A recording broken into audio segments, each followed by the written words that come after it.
boys and girls of the YouTube world? Today the Dup Dog and I are going to take this 1970 Plymouth Roadrunner that was wrecked 48 years ago. We're going to drag it out of a junkyard and we're going to do burnouts for the first time in 48 years.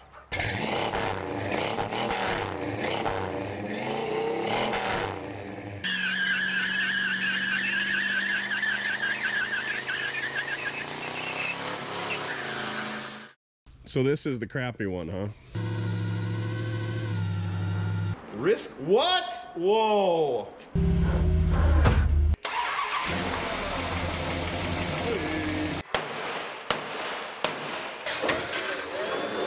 Ruined it.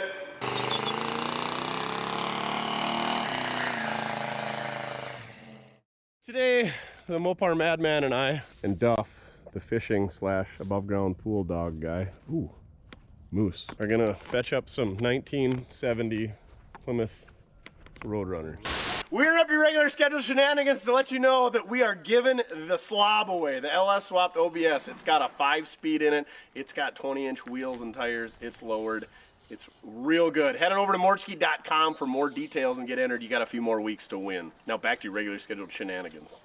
Bought these sight unseen if you asked other channels, but I got like 30 pictures. So And I've been here twice. yeah, so I wouldn't call it sight unseen. Twice. You've been here 3-4 times. Yeah, that's probably true too. Oh, because we're not gonna lie. He came here because it's springtime yesterday and made sure that they were gonna come out of the frozen ground. Where's these things at? Couldn't strike a deal on the long box extended cab tin grill? Nope. With directional. Hey, look, his pontoon matches your tramp stamp. It does. OBS Suburban. OBS extended cab. 2-door Lincolns. Multiple. With the porthole even. So this is the crappy one, huh? Well, I didn't call it the crappy one. It's the one I get to drag home.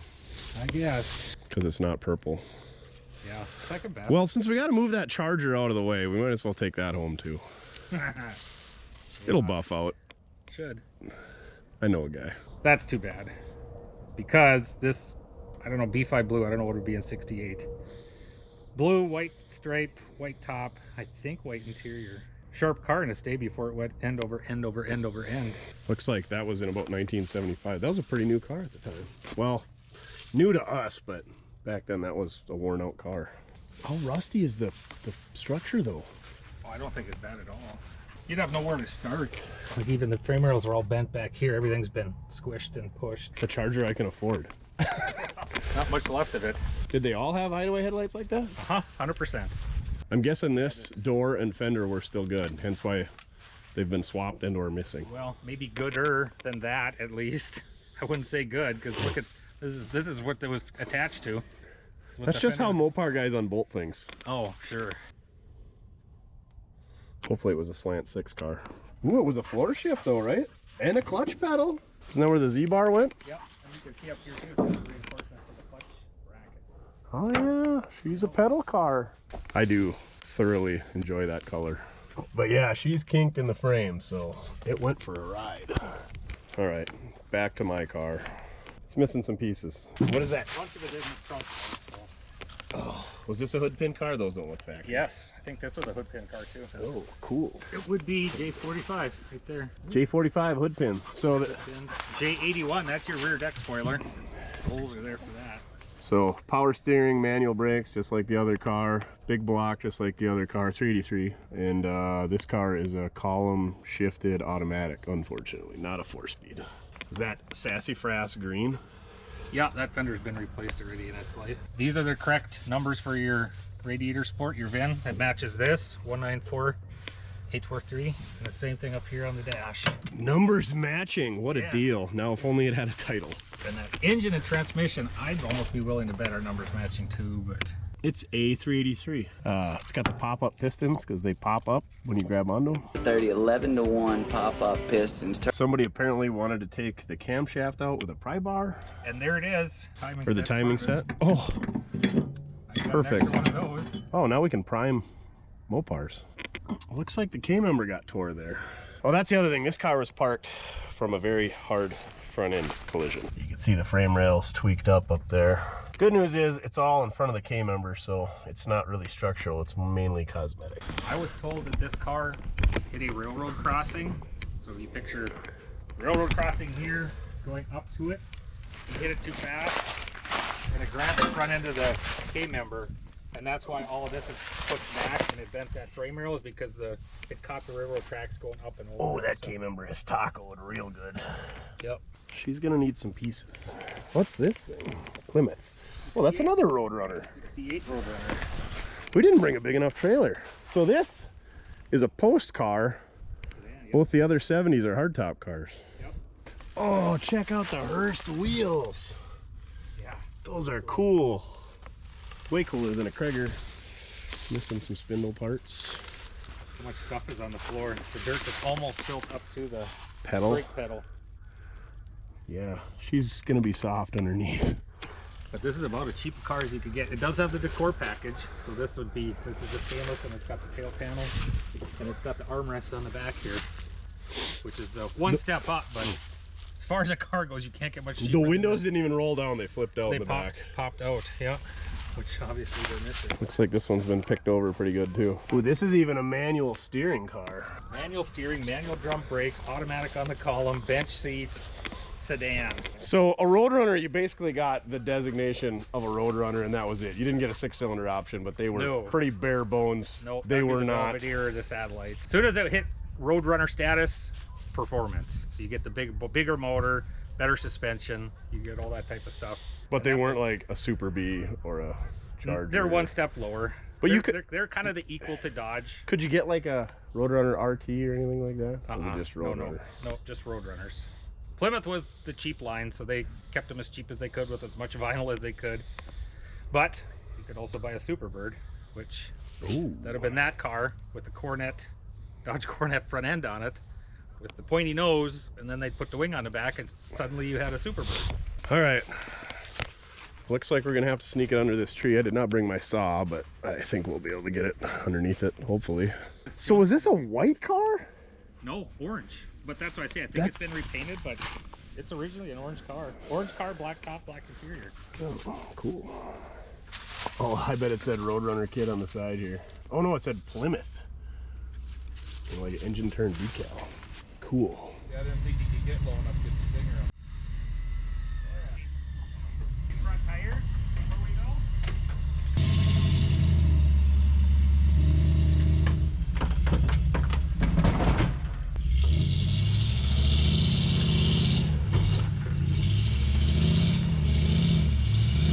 See if we can't push ourselves out of this mud hole with a stinger.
All right, let's see if this is gonna drive out of the mud hole.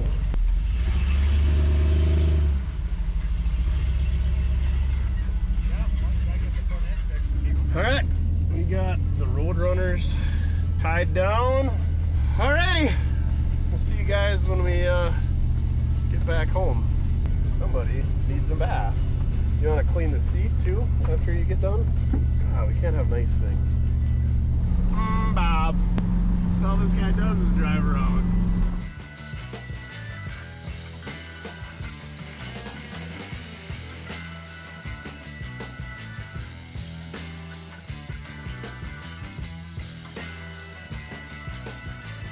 Why don't you go fall in love with it now?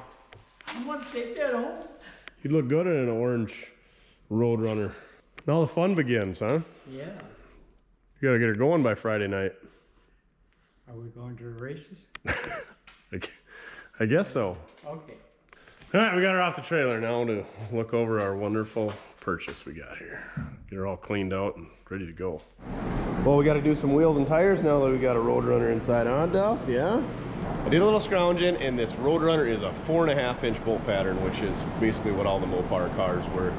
Some of the pickups I think use 5 on 5.5, and GM cars are 4 3/4. A lot of the Fords are 4.5 too as well. I know, we don't have a lot of 4.5 bolt pattern wheels around here. Here's what I found. You gonna show them? Slots. A couple of these are straight 4.5 bolt pattern, and a couple of them are our infamous Unilug pattern, and you can see what happens when you run them loose. They get shelled out around the washers, and you don't want that. Also, this is an all aluminum wheel, and this is an aluminum setter in a steel hoop. So these will be good rollers. I don't like these because I don't know how you attach aluminum to steel, and also I don't love the Unilug. And then we need some tires. You gotta have big and littles on your muscle car, and I also got a really crusty old tire that looks super awesome that need a good spot for it, so we'll put it on one of these roller Unilug terrible steel wheels. Because it's a terrible old tire and shouldn't be on a car on the road, right, Duff? This Drag Right 60 out. It's a L6015. I don't know what the numbers mean, but I remember there was N60s and L60s, and I think it was the width. They're a 60 series height, and then the L was the width. So N would come after L, so I think an N60 was wider. But anyway, I picked this up somewhere. It was in a scrap pile, and the guy's like, "You want that? You take it." I'm like, "Yeah, it'll make a cool wall hanger." Or we'll just throw it on a car and roll around the yard and probably not drive it. It's still got quite a bit of tread. Usually when you find these things, they don't have any tread left on them. I don't know who makes this, but man, they had the coolest white letters back in the day. And of course, being a muscle car, we're going white letters now. Let's get this bad boy mounted up, get her rolled over to the car, and see how she looks.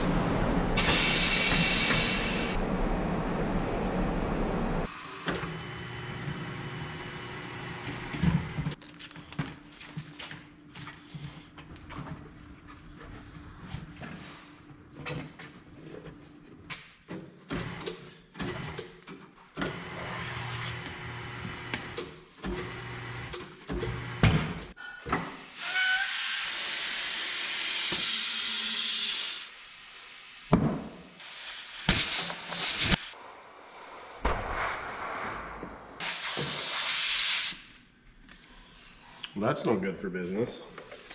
That is a quality crimp right there. Can't beat those Coach replacement parts through Amazon. There we go, we got the old 60 mounted up. Look at all that white peeking through now that we got some air pressure in this tire.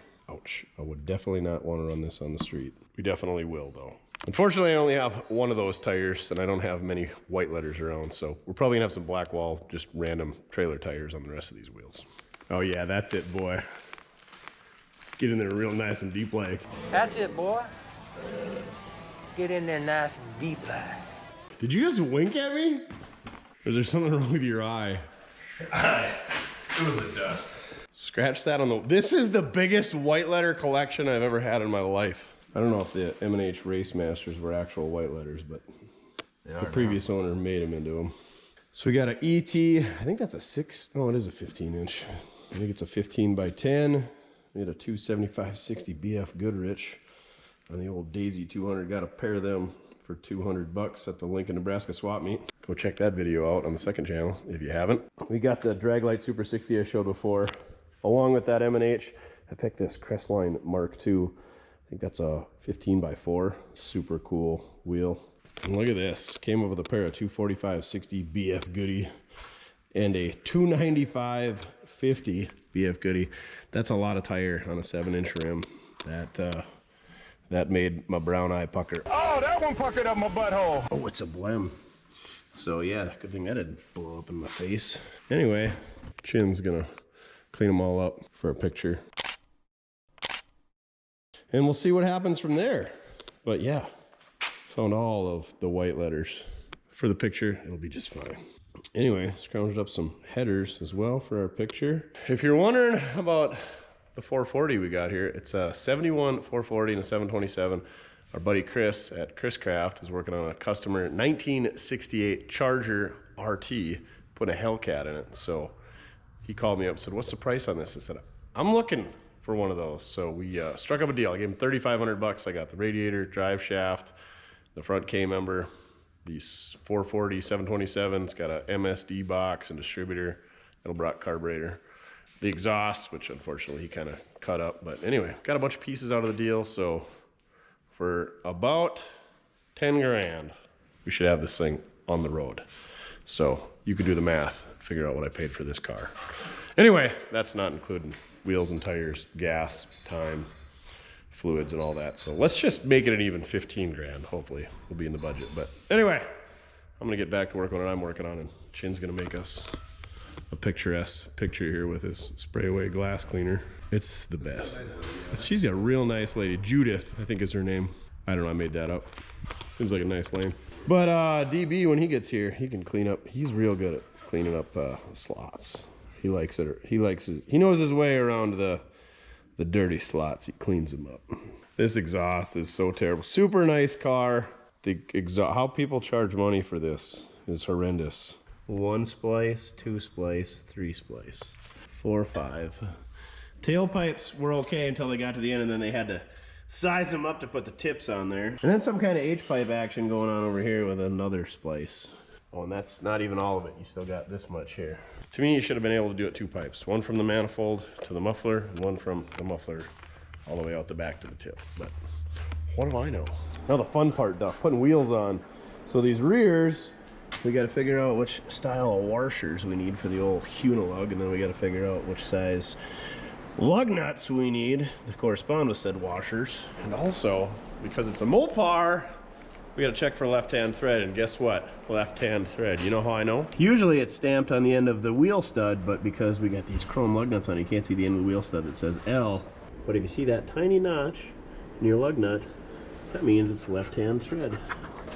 It's the same notch that you see on your torch fittings as well. So anytime you see that, your worthless information of the day or your tech tip of the day, means it's left-hand thread.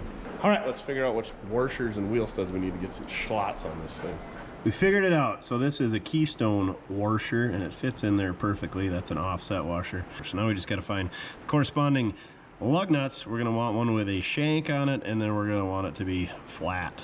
Next debacle with ET wheels, the shank was too long on our original 1/2-inch lug nuts, so we had to find the shorter shanks. Unilugs, hate them. All right, we finally got this left rear wheel on. Yeah, left-hand stuff. We don't have much on hand. We needed like a 3/4 inch shank, and they were a 1 inch shank. So anyway, we stacked washers. Exactly what you don't want to do on any wheel, much less a Unilug. So here we got a giant flat lug nut washer, and then on the back side of it, we got the Keystone offset, and we even used 2 washers on that one because it was extra long. Let's get this hot rod set on the ground. See how she looks. It's tall and proud, which is acceptable, along with the white spokes on your muscle car. It looks a lot better than it did before. Now we just gotta get the front end rolling, eh, Duff? There isn't even shackles on this thing or air shocks. That thing sits way up there. Look at this, I found through my stash. This is my dad's ET Industries lug nut bag. I assume it's his, something I stole from him over the years. But anyway, I'm gonna Herbie Hancock this thing, and we'll throw it in with somebody's order. We can throw this in with some stickers or a screwdriver or anything. It's small and easy to ship. Oh yeah, that 295's even got all kinds of room. Obviously it's on a 7-inch wheel, but you can move that thing out a good 3 inches. A lot of room for tire on these things. Something I'm not used to on cars. Once in a while you can get a 10-inch wheel in the back of a square body, but you don't ever get a 10-inch wheel in the back of a car, from my experience anyway. So excellent job on that, Mopar. Also, when you do your brake job on your back of your Mopar or the front of your Mopar, go ahead and get some right-hand wheel studs from the right-hand side of the car, so when you rebuild it, you knock them out, put them in, and get rid of Mopar's weird left-handed conundrum. Especially if you're on an aftermarket wheel, so that way you don't have to get fancy left-hand thread lug nuts. Just make right-hand threads great again. That's it, boy. You need a jean jacket while you do this with your new mullet. Yeah, you think? I don't know, probably. Coming out pretty nice. Better than they were. For sure. We'll keep you around for another week. Sounds like a deal. Polish them white letters too while you're at it. Duff, you supervise them? I already did these. He said it would have been easier to do them off the car, but I refuse to take them off again after dealing with those stupid Unilugs. I haven't finished that one yet. Oh, you haven't done that one yet? It'll get better. Got it. I guess we'll check out the one he did do. Oh, you didn't do that one either? I haven't even touched that one. What have you been doing for the last 3 hours? All right. We'll let you get back to work then. So we got the back wheels in this thing. I want to get this thing rolling. That's going to be a huge step to make it so you don't have to use dollies and a skid steer and stuff to shove it around. Maybe we can just use the tow truck, which would already work, or the rollback. But anyway, I want this thing to roll on its own so we can push it by hand if we had to. These dollies, they don't work really well for that. But before I get it rolling, I want to get it cleaned out so I know what parts I got to order. The Mopar Madman said there's some pieces in the trunk. He said there's a bent up bumper. The grill is there that might fill a hole. Who knows? We might find hopefully like a 6-pack intake or 4-speed pistol grip shifter. Who knows what? But anyway, got myself a fresh pair of mechanics gloves. Not a paid promotion. Let's rip into this thing. The trunk I had to get open with a screwdriver. I popped it open. I haven't looked in there. I did notice there's a little bit of lip rust on the lip of the trunk. These are XLs. I should have went with a double XL. We need a glove sponsor around here. Anyway, let's jump into this thing.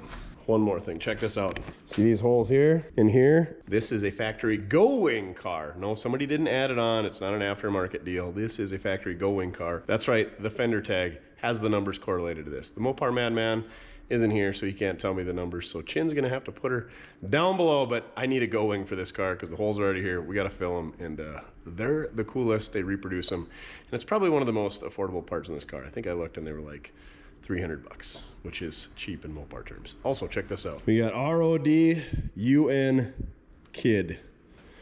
R is missing, another R, another N, an E and an R. It was the Roadrunner Kid. Oh yeah. Also, you can see why I had to use a screwdriver to get into the trunk. Oh, you don't open trunks, you're above that, so you're gonna hide underneath the tool cart? Guess I'm on my own. Ooh. Ooh, a lot of it is here. Ugh. A lot of that trunk is rusty. When I was trying to get the trunk open with my key driver, I noticed there was some rust on the lip.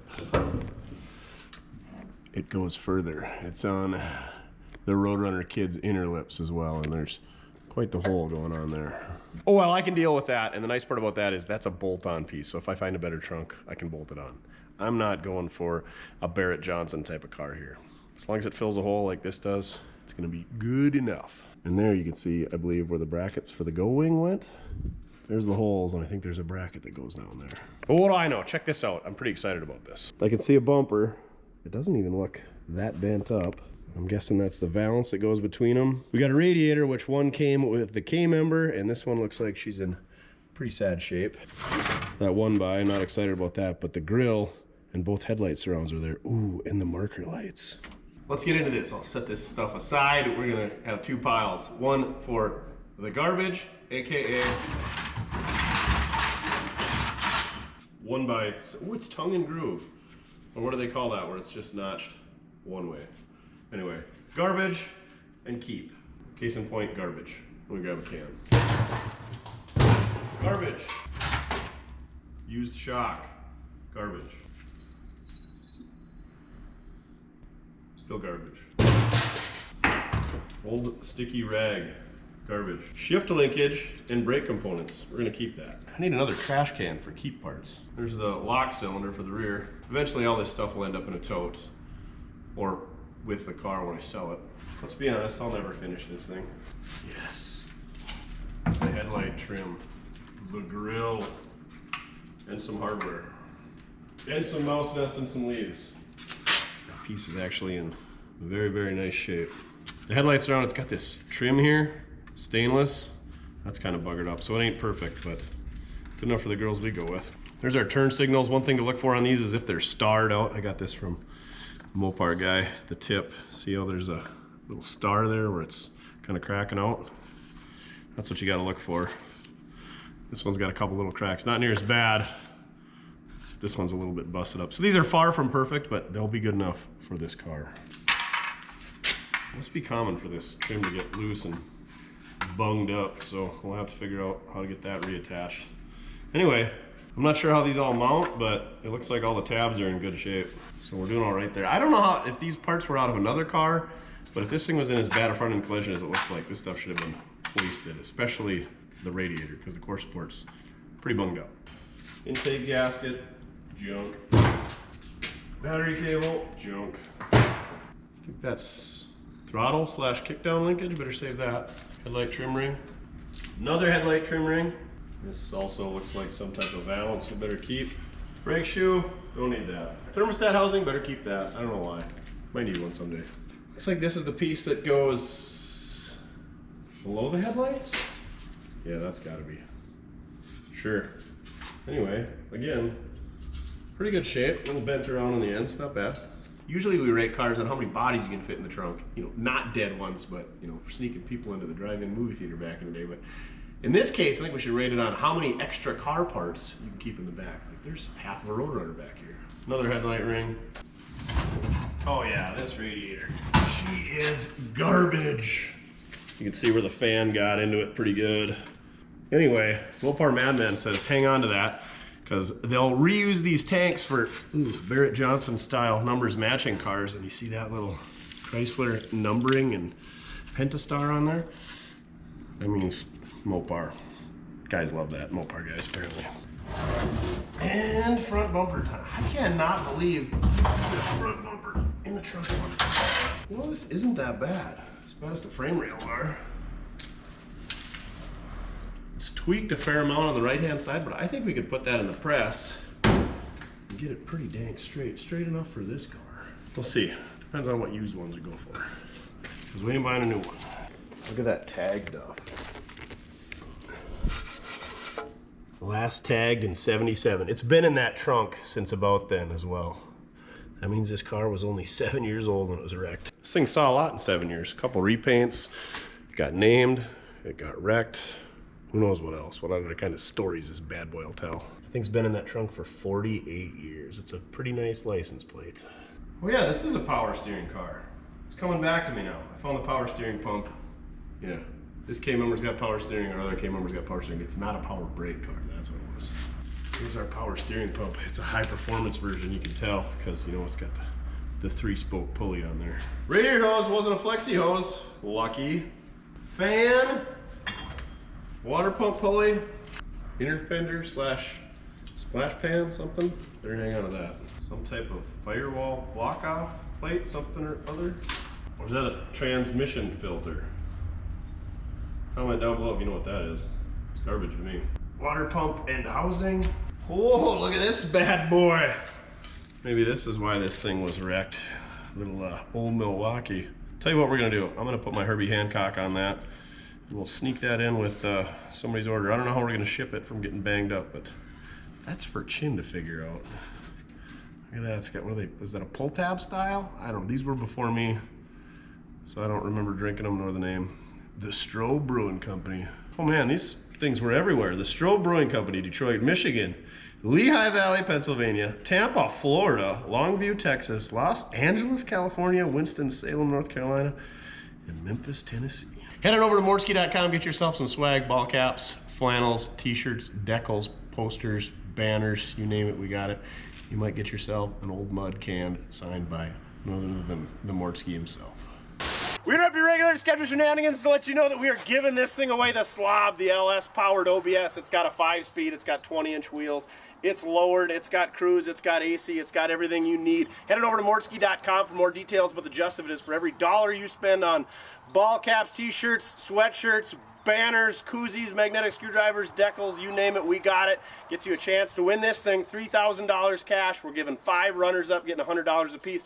And guess what, DB? If you don't want this thing and you win, You can get $20,000 instead. God, not only is he attractive, but he's smart as well, ladies. He's taken, unfortunately. Head on over to Mordsky.com for more details on how you can have this thing parked in your driveway. You're going to have to hand wash it yourself. DB will not do it for you. Now back to your regular scheduled shenanigans, but make sure you head to Mordsky.com first. DB not included. We're down to the nitty-gritty now. We're just about wrapped up here. Looks like a bunch of hardware and stuff. Head bolts. Oh, this is probably a shift linkage or a throttle linkage or a kickdown. We'll keep that. Maybe some of these other brackets, but like this I think was the battery hold down. Looks like they had a lug nut for a spacer. Looks rusty, bent, junk. Might keep a few odds and ends out of here, like this. Looks like the same linkage as that.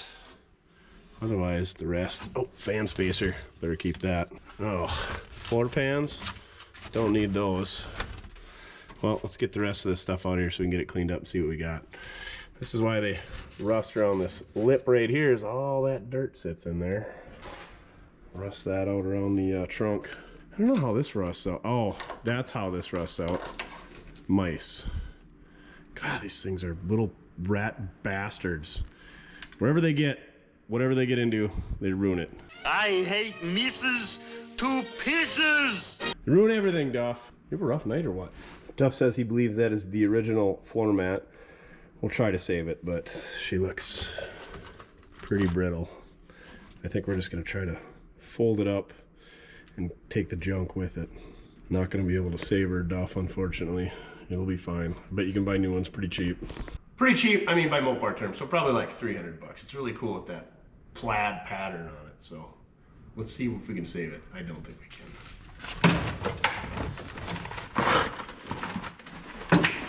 Yeah, I don't think there's any saving this. Sorry, numbers matching carpet man.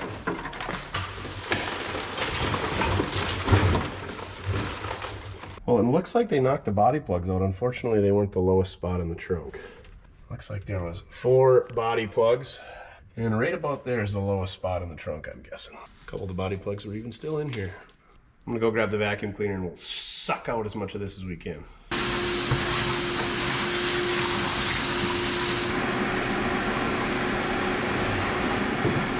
Got the trunk all cleaned out. Unfortunately, it's not as nice as I'd hoped. It's gonna need a trunk pan if somebody wants to have a nice car.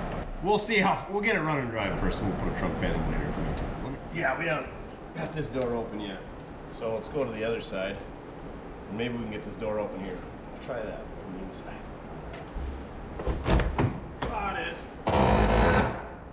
Let's give you a peek at what we got going on in here. I guess these are like first gen Firebird seats, 67 to 69. I'm not a Mopar guy, so Mopar Madman told me that. And I think the dead giveaway is the wood blocks for mounts. Looks like we got a whole bunch of shells in there from some type of animal. We got both brake drums. There's one in the back seat and one where the center console would be.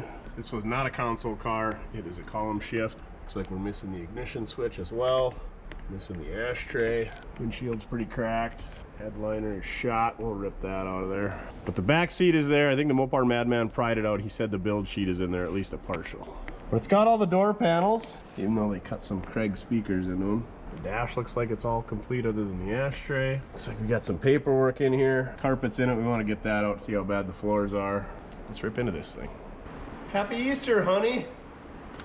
Which is funny because it's almost Easter. You sure make me happy. Oh, how sweet. Napa, Thompson, thermostats and gaskets. The perfect pair. This girl looks very familiar. She probably would be too. Napa used to have gals in their flyers? How neat is that? How neat is that? This is like Playboy. Well, if you're inviting me in to watch TV, I can't see any harm in that. Good grief, Napa. Risk, what? Whoa. Swans Parts Company. Yeah. Jamestown, North Dakota. Quality, safety first. It pays to buy the best. Volume 45, September 1976. Don Kite is the editor. Published monthly in the interest and enjoyment of the automotive repairmen, our customers. Holy, this is like Playboy. Oh, don't tear the magazine. You'd really like my husband a lot. It's just that you caught him at a bad time and they're in bed together. What? More gals and oh my gosh, nudist colony? Napa. Wow, we're hanging on to that. I'm not a Napa guy, but it's pretty fantastic there. Hopefully we can find some information on the previous owner. Silica gel, my favorite seasoning. Here's the brake drums, but boy, are they grooved. Look at those. Son of a biscuit. How do you not hear that? And no, that's not like slotting your rotors. Looks like we got some steering components. I don't think that one's supposed to be bent like that. Usually steering components are relatively straight. 7-Up bottle, that's going with the Old Milwaukee can. Somebody who makes a purchase from Morski.com at the dates listed below is going to get themselves a nice 10-ounce 7-Up bottle. I'm guessing from about 1977. Well, here's a registration or a bill of sale. Let's be careful, see if we can't track down the original owner. Can't really make it out, but it says, I think Markey Auto Body, they transferred the title at one time, M-A-R-K-E in Fargo, North Dakota, so we'll have to look those guys up. The moment of truth, let's get this back seat out of here. The reason I say moment of truth is let's see if it's got a build sheet. So, title, obviously, fender tag, build sheet. If you got those three things, it really increases the value of a Mopar, or so I'm told. I think I paid fender tag and numbers matching and title price. Oh, here we go. What do we got? Oh, son of a biscuit. There it is. It's just a partial. She's in pretty bad shape, unfortunately. That kind of sucks. But it's not like it was a 440 6-pack 4-speed car. It's pretty plain Jane. Had hood pins and a go wing and a vinyl top. That's about it. Oh well. Let's keep digging. I think we're gonna have to get the vacuum out. That looks pretty new, the old, well, not pretty new, but a lot newer than when this thing was parked. See if we can find a date on this bad boy. Pretty new. 95? That sounds about right. Get the vacuum out. Start sucking. See if we can't get these windows down and get some airflow in there while I'm sucking away. Oh. Those are gonna need some limbering up. If we get the front one down, we can open it from the outside by giving it the old reach around. Here we go. Or here we don't. Okay, we don't. We'll worry about that later. I've decided, let's get the seats all out of here. Maybe there's a build sheet in this too. I think you gotta take the armrests off. Or at least one of them. All right, one armrest removed. Let's see if we can get a seat out. Ah, God. No build sheet in there.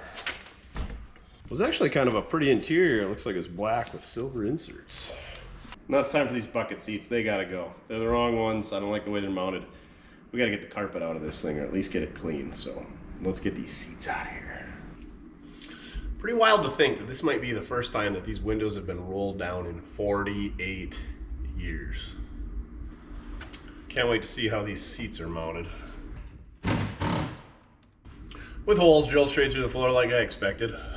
No doubt it's hardwood. At least they use 3/8 bolts. All right, guess we're gonna have to get the heavy hitter. The 1/2-inch Milwaukee refuses to take no for an answer. Square-headed bolts, typical Mopar guys. Good thing we got the locking pliers. Ixnay on the Firebird seat nay. Hey, found the ashtray. Packed, full mouse house. The 5-volt was a smoker. Probably 5-volt still in here. If anybody wants to trade some first-gen F-body Firebird seats or Camaro seats for 1970 Roadrunner seats, hit us up, morskirepair@gmail.com. We'll have to look at the spid sheet. I'm guessing since this car was so new when it was wrecked and it had these seats in it, it's probably a bench seat car, and Roadrunner kid himself wanted to upgrade to buckets. It's the only thing I can think. Or maybe the F-body seats were much more plush than the Roadrunner seats. We may never know. Hopefully the Roadrunner kid reaches out to us. Coca-Cola Classic, caffeine-free, unique, refreshing, delicious. No thanks, I'll pass. I like my Coke to have caffeine in it, even though I never really drink Coke. Tech tip of the day, round off any bolts on an item that you don't want stolen, like lug nuts, seats, shifter, valve covers, and then people really got to work at it to steal it. And always grab a battery tool that's got a dead battery. And then have a spare with you if you steal off of another tool. Good riddance, Firebird seats. Chestnuts roasting on an open fire. All right, moment of truth. Let's see how bad the floors are. I'm guessing they're pretty rotten, seeing as how the bolts and the gas pedal pulled right through. Yes, I know we should be taking the sill plates off. Key is just lift up on them a little bit. Your sill plates turn to Hoover Schneef after many, many years of humiditation.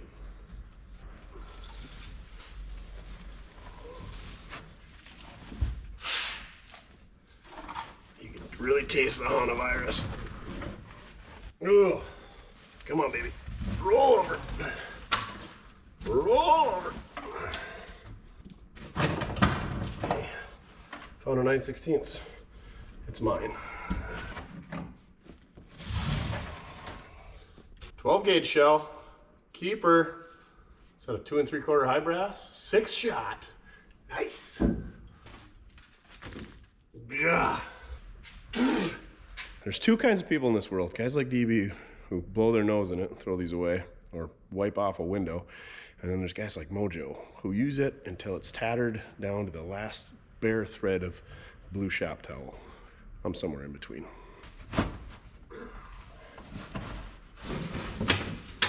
Oh boy, this carpet is, I don't even know if it identifies as carpet anymore. It's dust. One fell swoop. Let's go. Here we go.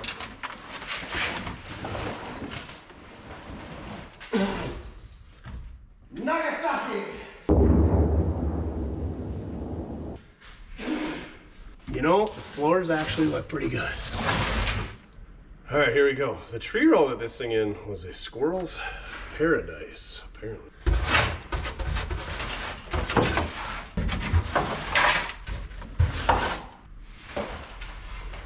Oh no. See that right there? That is a kink. This car was hit so hard that I think the tunnel kinked. Only other thing I can think of is if they picked it up and something got kinked, but yeah, you can see there's a kink right there. I would think that that would make the doors not want to open and close very well, which maybe explains why that one doesn't want to open from the outside and why this one won't latch anymore. Well, we'll dig into that more later. Can't say I'm surprised. We got screwed on this deal, hitting the front. Supposed to be a one owner, only driven on Sundays. If we were getting paid for tree nuts though, this would have been a jackpot. Doors look really good back here though, at least. Chock full of nuts. Chock full of nuts is that heavenly coffee. Just kidding on the vacuum. We should also rip the headliner out because there's no point vacuuming it out just to rip the headliner out and have all that crap fall down on the floors. Don't ask me how I know. Yes, I've done that many times. Clean out a car and then rip the headliner out and then have to clean it again. Ugh. Why can't I ever have a car with a good headliner? There's definitely mouse house, judging by all the holes over there. Oop. Well, it shouldn't take much to get it out of there.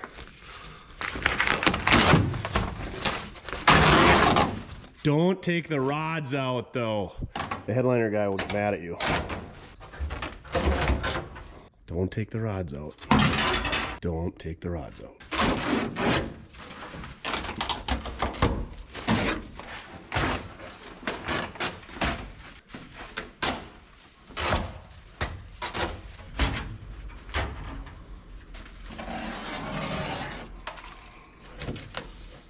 And the reason we don't take these rods out is because they all have a certain place. And they're very close to the same. So if the headliner guy doesn't take them out and you don't label them, it's really hard for them to figure out where they go.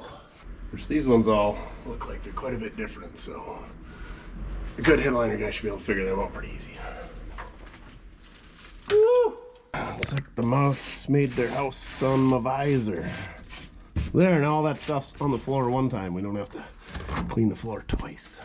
Let the vacuuming commence. The floors look good, other than that kink and a little bit of rot up here in the lower left. Obviously the car was sitting low on this side, and that's why all the water ran there and in the trunk to the front left.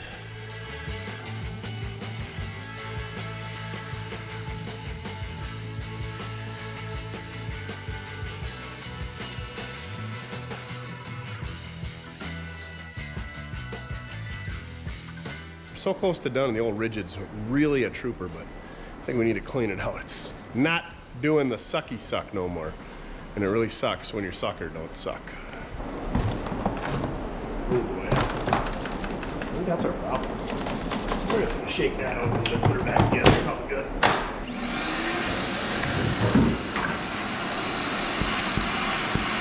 Good as new.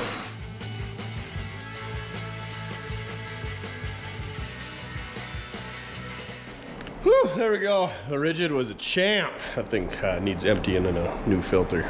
Just kidding, we're gonna blow that filter out. We won't replace it. I'm pretty impressed. Other than the buckling in the transmission tunnel, I think we can live with it. Put a little Croyle on this glove box hinge. Let's work her back and forth a bit. Now will it latch? Perfect. The passenger floor is pretty much mint. There's one little pinhole up in the left front, of course, because that's because the car was leaning that way. And there's a little bit of pitting. Other than that, super nice. Driver's side is fantastic as well, other than right below the gas pedal and then to the left of the brake pedal. But both of those, I think we can just put in a small patch and call it good. So overall, the worst part is this kink right here. We're gonna have to dig into that and see why that's kinked like that, because something's bent and we gotta fix that before we get too crazy. But I think that's about as clean as we're gonna get it. So now if we're gonna pressure wash, now is the time to do it. We got most of the interior out. I don't think we're gonna hurt the door panels. I'm not gonna straight on blast them, but we'll be able to get all the rust and dirt out of the nooks and crannies. We couldn't get the vacuum cleaner in there that didn't have enough power to suck it, and we'll have a nice clean base to start with. And the main thing I want to pressure wash is the engine bay, because we don't want to do a bunch of work under there swapping an engine out and it be dirty. It's really not that dirty, but now is the time to do it. And getting that carpet out of there, you don't want to get that stuff wet and the seats wet and rot out the floors any more than you have to. So we got it all cleaned up. We got a good base to start with, so that's what we're gonna do next. Pressure washer out, I think. Who wants to run the pressure washer? Not duffers. You can see there's a little dirt on the battery tray and there's some dirt on the K-member. There's a whole lot of dirt in that engine, but I don't really care, because unless it's numbers matching, I'm not even gonna save that thing. Looks like we can throw this timing gear away. We might save that shaft for priming oil pumps, but other than that, there ain't much worth saving that we got to take out of here. We'll get a little dirt out of that corner. There ain't much dirt back here, but now's the time to do it. And obviously we're gonna pressure wash the outside of the car while we're at it as well. Oh, check this hot rod out. We got Raimundo here. We got her picked up. That's the hard part, is these dollies. But so anyway, we're gonna try shoving it outside with Ray, pressure washing this thing off, and then I think we'll get the rollback and maybe a combination of Ray and the rollback. Get this thing shoved up on the rollback and then on the lift so we can look at the bottom side to figure out what we got to do. I think I'm gonna try straightening this out with the old rollback. I got a little frame straightening experience back in my demolition derby car days and grain truck days, and oh yeah, we tried straightening the frame on White Lightning once too. But anyway, let's get this thing outside and get her washed up. Ray to the rescue. Ray's towing service. Duff says don't get stuck on the rust underneath this thing. That's one thing, old Ray ain't really off-road capable, is it? Oh, big stretch. Let's hope the batteries don't go dead in the 30 feet. We gotta push it. Who needs a tow truck when you got a Ray? I need one of them fancy body carts for a Mopar that we just bolt to the front end and we can roll it around.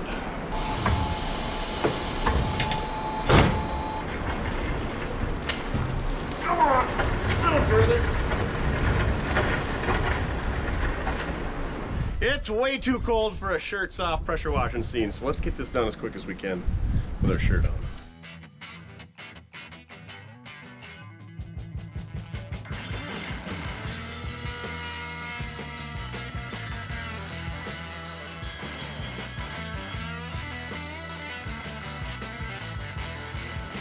I'm gonna load that thing on the rollback, bring it to the other end of the shop, put her on the lift, take a look at the damage. So let's get her loaded up and get her around.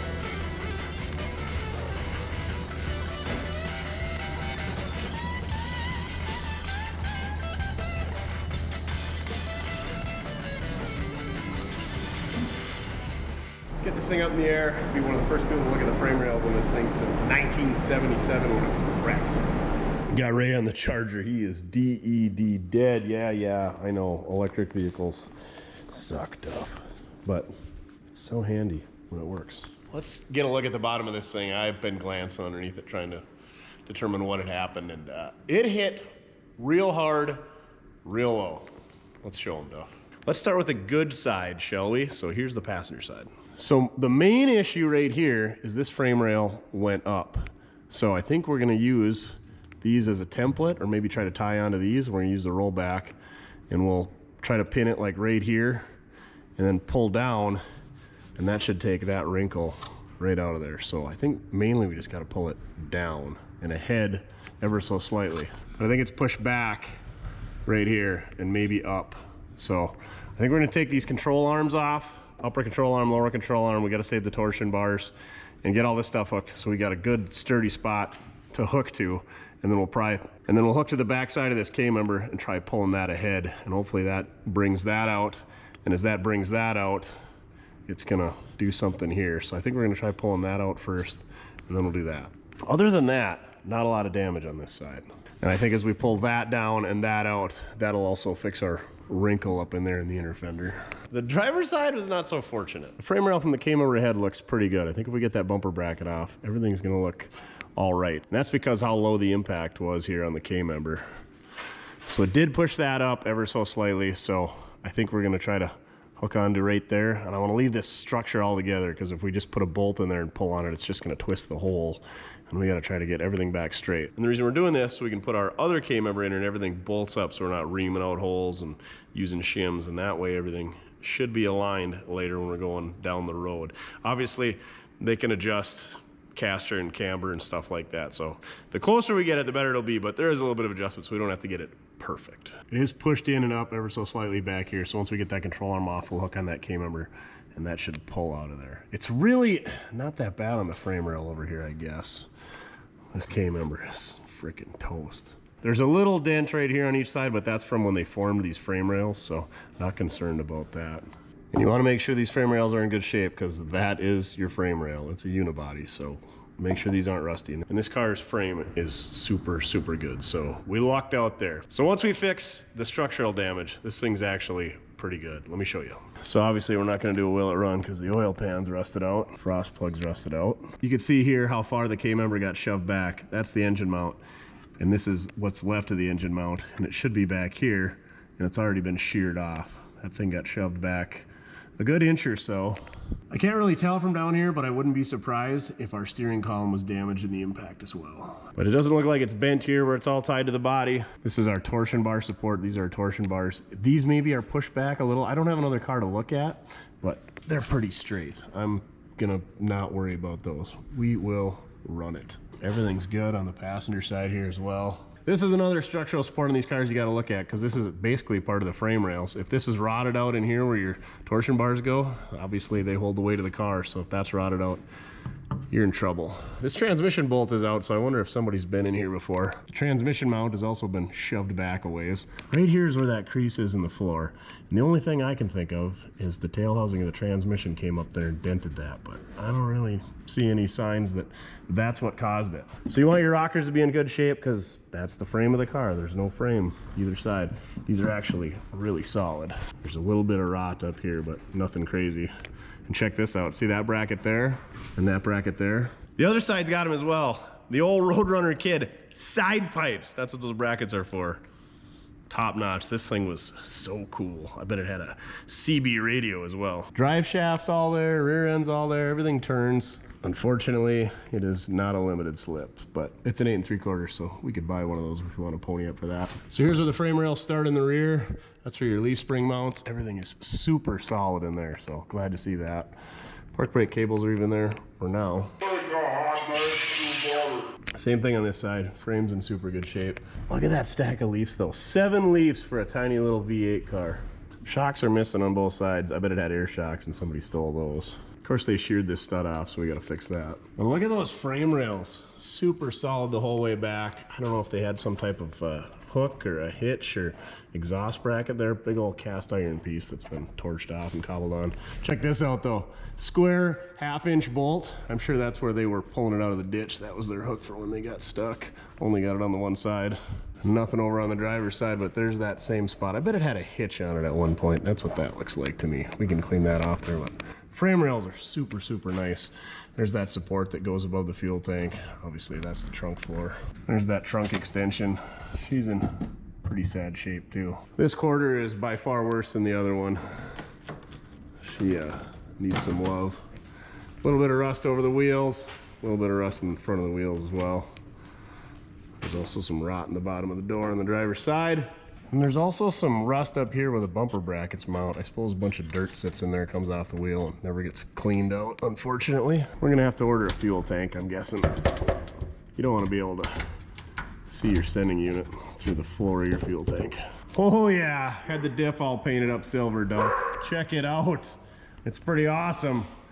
You know you wanna see it. It should be painted neon orange. I don't think so. This trunk extension, basically everything on the passenger side's better. Not near as much rust in the quarter. Obviously, still needs to be replaced anyway. There's hardly anything above the rear wheels. A little bit in front of it. And then that spot that's on the door on the other side isn't near as big on this side. Also, the rocker's in way better shape. I thought the rocker was wrinkled here, but those are just drain holes.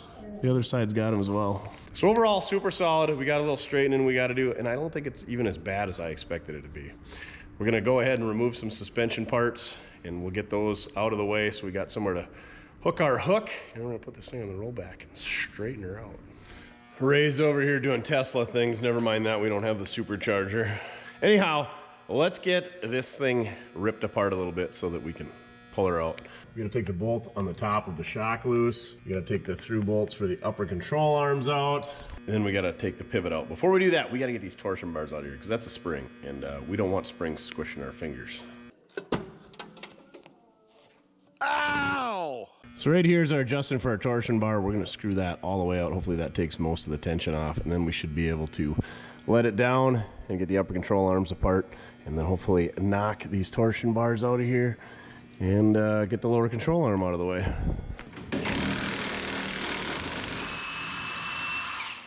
We got ourselves a little debacle here. Because this control arm is bent, I can't get my socket on there, so I'm gonna see if we can't get a bar in there and create some space. Duff's keeping his distance because he says springs are the devil.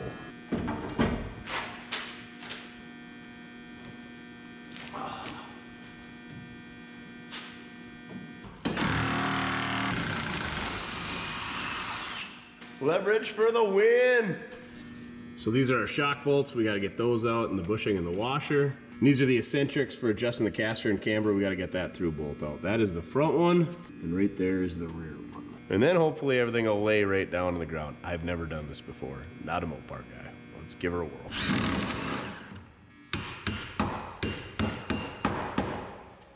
Let's hope these control arm bolts come out just as easy as the shock nuts, dude. I never would have guessed that those would have spun right off. Usually the shaft spins, so we lucked out there. Perfect. Unfortunately, we're gonna have to use a wrench on the rear. Oh boy. Of course this one doesn't want to turn. We're gonna put the forbidden cheater wrench on it. It's all about leverage. There we go.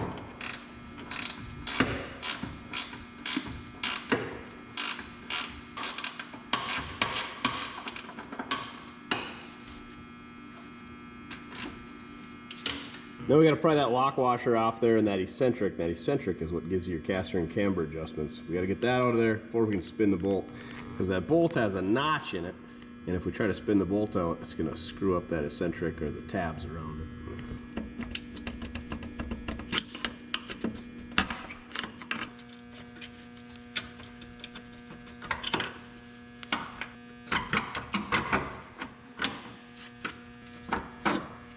Now hopefully we can just knock that bolt right out of there. Money.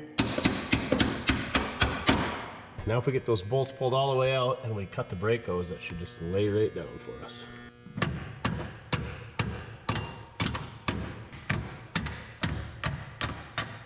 Use Mini Bob here, hopefully we can pry that right out of there.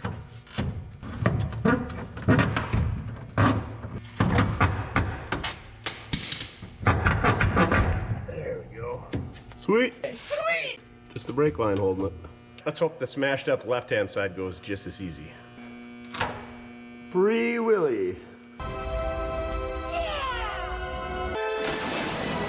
I'm gonna remove the battery tray, not only because it'll give me better access to the hardware up here, but also because there's obviously some damage in this area, and this way we can keep a little bit better eye on things with this out of our way, and it all bolts in, so it'll be easy enough to pull out and put back in.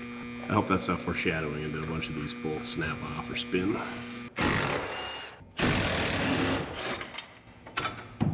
Got it. That never happens. Guess that's what happens when it's a dry car that was parked only 7 years into its life.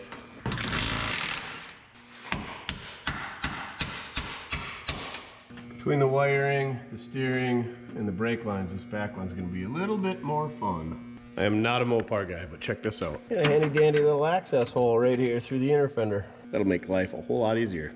Sure enough, there's one on the other side. I'm an idiot.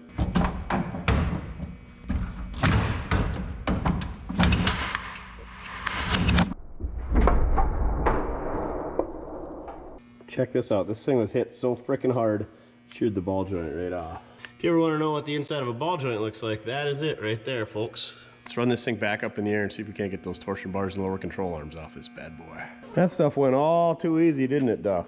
Not gonna lie, I have zero clue how to take these torsion bars out, so I'm gonna do a little bit of research because I don't need that thing either breaking because I don't have a spare set with that other K-member, or taking another finger off. So let me show you what we got going on here. I want to get this whole assembly out of here, so we're gonna have to take this, I think they call it a strut rod, out of there, so we gotta knock that roll pin out, unthread that. And then we got the sway bar, so I'm just gonna cut that end link because they're garbage, or maybe I'll attempt to take the bolt out. And then it looks like there's a bolt there for the pivot on the lower control arm. I don't know if that's the very end of the torsion bar, but I gotta figure out if the torsion bar goes that way. It's gotta go that way. If the torsion bar doesn't go that way, then we gotta pull the whole K-member ahead to get the torsion bar out, and that's not gonna be possible unless we take the K-member out, and I really don't wanna do that until we get everything pulled straight. Let's start taking stuff apart and see what happens.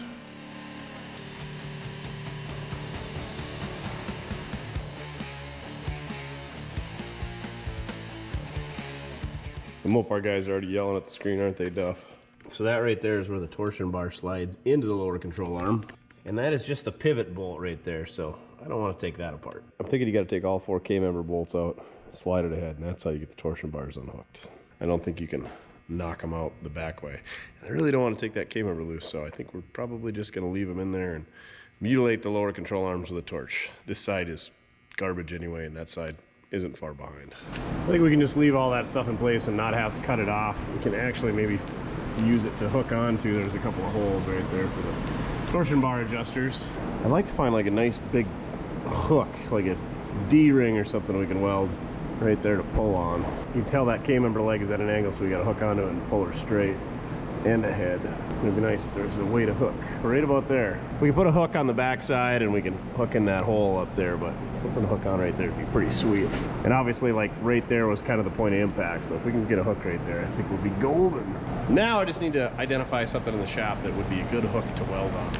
Looky what I found in my stash, a D-ring for a trailer. It's a weld-on, it's rated for 12,000 pounds. I don't know what the winch is rated for on the rollback offhand. It's got this neat little curved piece, but anyway, we're gonna weld this on there.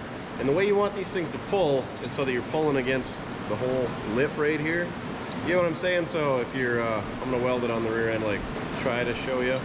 You want it, we're gonna be pulling that way. We want it pulling like that. You don't want it pulling like that, where it's gonna peel off on these 2 edges. You wanna have it pulling against that entire edge, if that makes sense. Also, I am not a welder, and especially not an overhead rusty metal structural welder, so we're gonna do our best with the old Miller 200 here and just burn her on real good. Oh, and it's vertical as well, so yeah. We're gonna place our hook like this, and we're gonna pull this way. That way it's gotta peel this entire weld off. If we were to weld it that way, it's gonna wanna tip it this way. It's gonna start peeling at those edges, so I think this is the way we want it, but maybe I'm an idiot.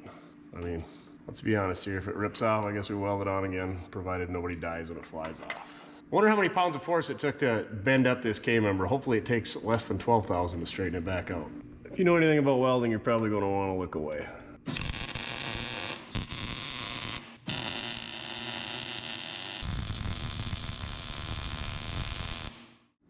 that's the side that's going to take the majority of the load because it's pulling the other way. And I think I did all right. I went vertical up. I don't know much about verticals, but I think you're supposed to go up, and it's harder to go up, and that's going to hold. I'm sure Puddin' will harass me because he is arts and crafts on his welds. I don't care how mine look, so long as it holds. That's just, at the end of the day, that's all that really matters. Anyway, if this thing tears off, that means I got a really good winch on the old rollback. So now I think we're just ready to throw it on the rollback. I'm gonna wait till I got some help, either Mojo or Chin or both, so that we can help tie it down and watch things and pull levers and have extra cameras and hands and somebody to drive me to the emergency room when this D-ring comes flying off and goes through my skull. Let's hope that doesn't happen. So anyway, we're ready to put this thing on the frame rack, AKA the rollback. Holy crap, guys, it's goose season. Snows and blues, we call them here. Never mind that crappy $200 Mercury. Oh, we got some snow this morning. There's gotta be tens of thousands across the road over here. Don't you come poop on me. Look at all those chickens. Look at all those chickens. Dang, this is nothing. There was about 7 times this yesterday. So many sky carp. Was it Friday morning? We had some blue platers pulling the yard. Hey, can we shoot those geese? I'm like, no, it's not my property. And then I referred to him as a blue plater shooting sky carp. He thought that was pretty funny. Never heard that before. Hopefully next time we're back, we'll be strapping this thing down on the old rollback. Also, I pulled the drive shaft out. Why? I don't know. It's out of the way. Oh yeah, that's why I took it out. If we had to pick it up with the telehandler to put it on the bed sideways for any reason, then we don't have to worry about bending it. And it's got to come out at some point anyway. So now it's out. Well, it's Roadrunner Operation Day here at Mortski Repair. Mojo's gonna be my assistant, or maybe he'll be the head doctor. But anyway, he's gonna guide me in with the rollbacker and try to set it right down as it sits, and then we'll get her strapped down and go from there. Right, Duff? We interrupt your regular scheduled shenanigans to announce that we are giving the slob away, the LS swapped OBS. It's got a 5-speed, it's got 20-inch wheels, it's lowered. It's real good. Head on over to Mortski.com for more details. You guys got to get this thing out of my yard because DB is sick of hand washing it. True. But anyway, the gist of things is for every $1 you spend on merch, ball caps, t-shirts, banners, magnetic screwdrivers, can koozies, decals, gets you a chance to win this thing.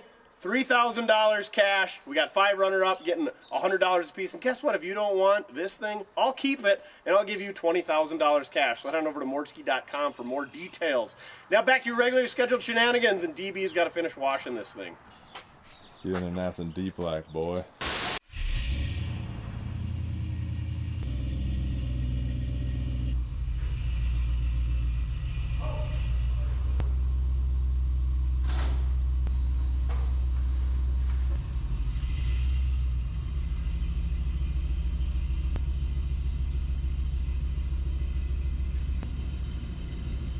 Mojo helped me get it off the lift and onto the frame rack. Only a small casualty to a marker light on the rollback because I didn't tie it down when I drove it out, and it rolled, even sitting on a jack, and busted out one of those. So we got to put a little red marker light on the headache rack. But oh well, sacrifices are going to have to be made. Casualties of war. Let me show you what we got going on here on the frame rack. So to get it off that marker light, I put our snatch block back here. What is this? 10,000 pound working load. It's a special off of the Amazonia. And we got a chain back here hooked up to that. And the reason I like this is you can double your pulling power with this. So if you get a 12,000 pound winch, you can have 24,000 pounds of pulling power. And we can place a snatch block so we get our load where we want it to be. Whereas if we had the car on forward and we hook the winch on, it's going to want to pull straight to the center where the winch is at. So we'd have to offset the car. This way we can move our chains over here. We can go here and here, so it pulls from here. We can go here from here, so it pulls from here. Vice versa, but we want everything to kind of come this way towards the center. So that's why it's where it's at right now. We got some wood blocks in the center to hold it in place, because obviously this is going to pull it down.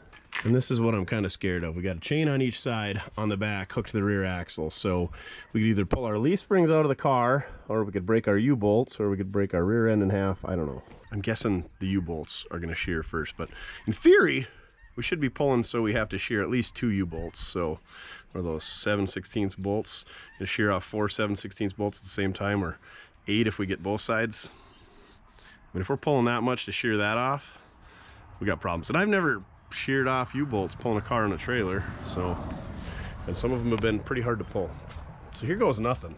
I'm gonna be pulling from right there, so I should be out of harm's way. You definitely don't want to be standing right here in front of that rope or back there behind that part of the rope. Yes, rope. Synthetic ropes on winches. So much more gooder than cable. Not a cable guy. The Cable Guy. What a classic movie. Old Jim Carrey.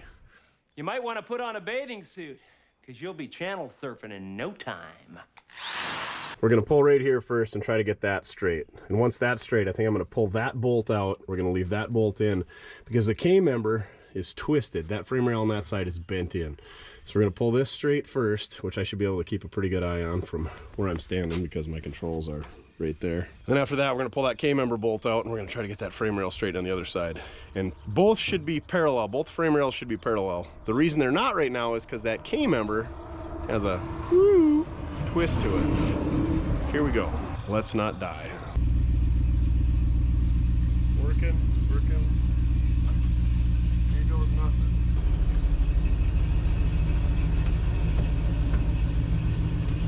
Pulling that way, the car wants to spin that way, so that chain's getting slack, so we need to tie the car at an angle this way. Let's do that.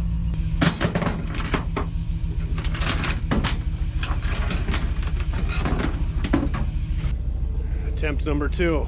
Got our J-hook on the passenger side of the K-member, going crossways into the bed back here. As we pull on it, that should get tight, right, Duff, in theory? No, I don't think we should hook the stinger.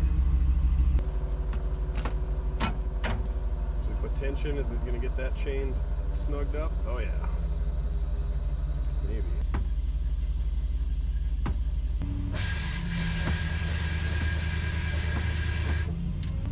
Oh, look at that, it's pretty straight. We'll go a little bit more because it's going to want to go back. I think that's pretty straight. How about you?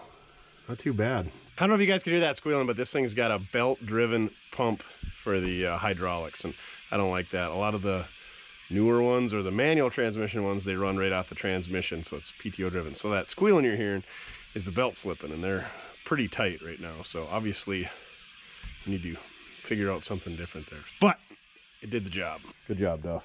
Couldn't have done it without you. And so now I'm going to take this bolt out and we're going to keep hooking there, and we're going to spin that K-member until that frame gets straight on the other side. First we got to make a little clearance for our socket.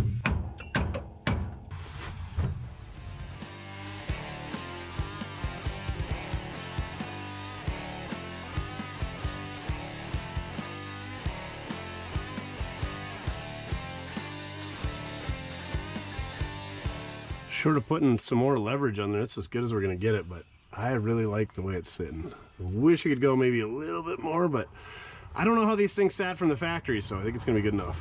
Let's see if it springs any direction when we pull this bolt out.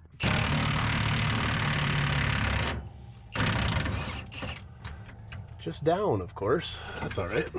Now, without that there, and there's pretty much a wet noodle tying this bolt to that bolt, that K-member's torn out as I show you guys. We're gonna pull on that, we're gonna try to straighten that frame rail on the other side. The rollback guys and the frame rack guys are screaming right now. First I bent this up, and then I hooked down here on the stinger, and then I pulled it down. Wheel lift, I guess they call it. But anyway, we gotta do some welding there. It's been torn loose and fixed a few times, but we need to fix her again, so Chin's gonna have to get out the aluminum welder. Anyway, I moved over to this stake pocket, and that's where I was pulling towards the end, and that's where we're gonna keep pulling for now.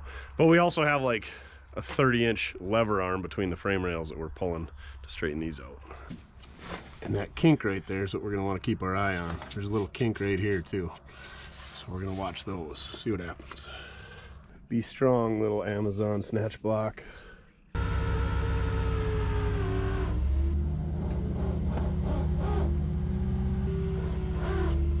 Now you see how it's pulling it down? I want it to pull it sideways or rotationally. So I'm gonna put the jack out of there, and that should keep it from pulling it down, hopefully.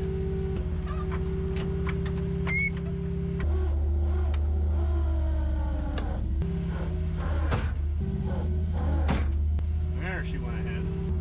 Doesn't look like the frame rails move much though.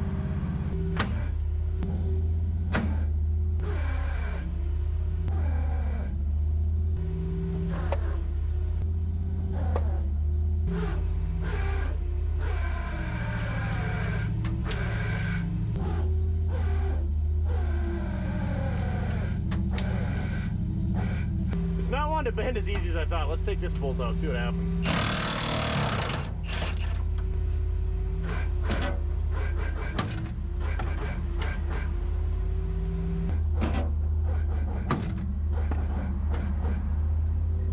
Looks like it's coming out pretty good back there, actually. This, I think, a lot of the kink is in front. So let's keep an eye on that one.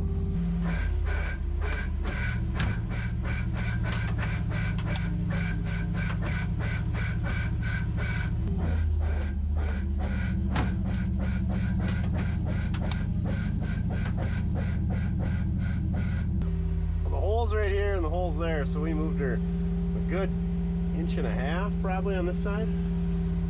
The frame's still got a little bit of a wrinkle there, but not a lot. Well, kids, we ran out of pulling power. Also, I think the Amazon snatch block is due for an overhaul after that. There was some stress on that. There's just a couple of snap rings that hold that pin together, and the one on this side exited stage left, so I don't know if we should weld a washer on there or what we should do, but that needs some attention. And surely it can't be because of the way that we were using the thing. Surely you can't be serious. I am serious. And don't call me Shirley. But anyway, I think I'm going to try pulling this frame horn down. I wish I would have made a way to hook onto this thing when we had a welder inside.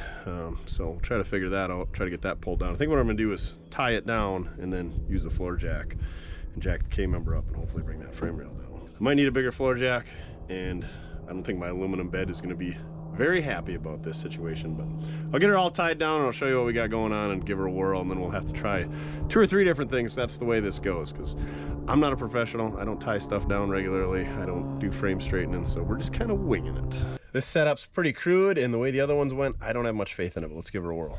I got the big dog. I think it's a 3-ton jack. I should have a bottle jack, but I hate bottle jacks. We got a hook right in there, and we got it tied terribly. We're still using the snatch block, holding it from pulling that way, and chain going that way, and here we go. I don't have much faith in it the way things are going, but we're gonna give her a whirl. And that kink right there is what we're looking to fix.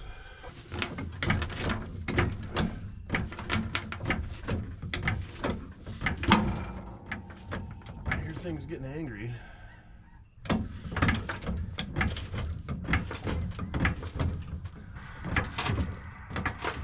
Sure enough, I was right. We're pulling at an angle, so it's kind of wanting to roll the frame rail. We got to go over the top of those bumper brackets and hold it down. Let me get refixtured here, and then we'll attempt try number 2. I just got a chain looped around the bumper brackets and right around the floor jack, so you could do this at home with a floor jack, no rollback required. Although I've noticed when you do this, that back corner of the car will pick up, so you got to have that tied down. That's the other thing. You don't need a rollback or a frame rack to do this. You could do this on a car trailer, but be safe. Be smart about it. Don't do the stuff I do. We should probably insert a disclaimer. What are you doing? Spotting geese? Oh, they're even sick of this crap. They're headed back south. Here we go. Attempt number 2. Go away, wrinkle. Go away. We just need Botox. That'll fix it. The Botox Roadrunner. Car's going up and so is the jack. Well, that was dumb. Not gonna work. Keep trying.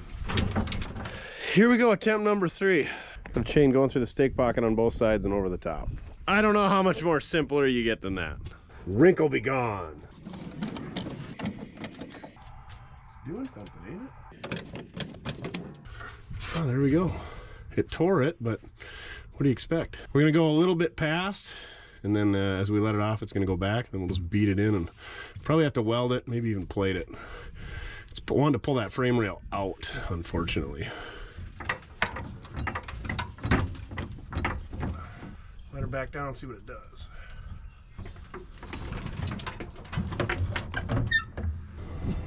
Yeah, I think we can tap that in, plate it, call it good. Let's see what the inside of the frame rail looks like.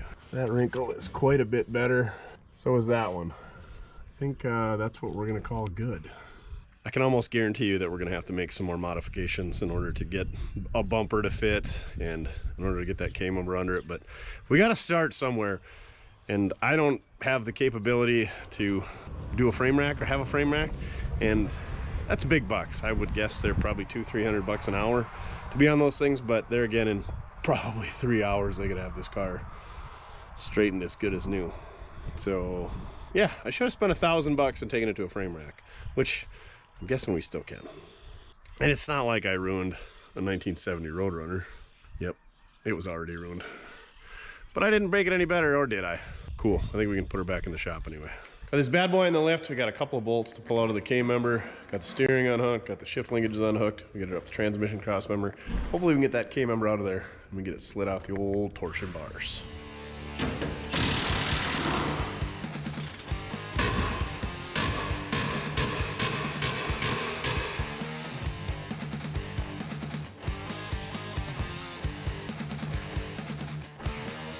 Looks like the tranny was getting plenty of hydration anyway.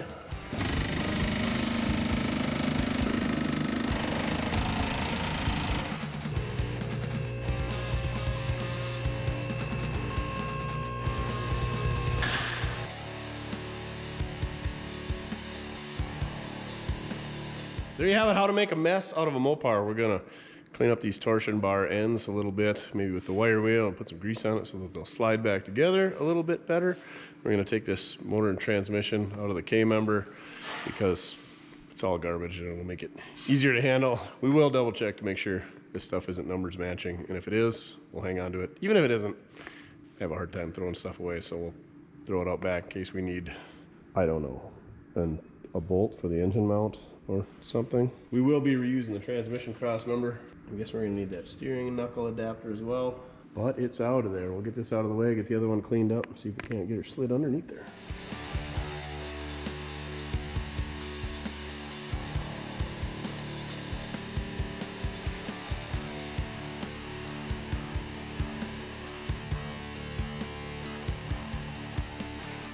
Chris said it needs new transmission and engine mounts, so we're going to put those on now before we put it in there because it may or may not be easier. To be determined. Looks like we got to unbolt this bracket from the block and then the mount from the bracket coming out the K-member. Take it out, unbolt that bracket from the block to that. Yeah, real fun. Continue on with the noise making. Are you regretting doing this now, or? I regretted this whole project a long time ago. I meant the motor mounts. Oh.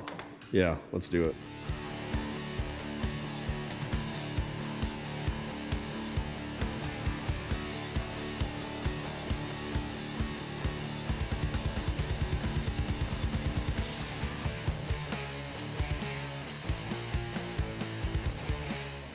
She is snug as a bug in a rug. Had to loosen up the alternator and swing that down, which is brand new. Chris told me, said they'd put it on just as they were driving the car in the shop, pretty much. But it looks like we're gonna have to remove our steering column, as that's gonna be hitting the exhaust manifold. This wasn't a problem when we took it apart because the engine didn't have heads and therefore didn't have exhaust manifolds. Here we go. Steering column's out of the way. Alternator's moved out of the way.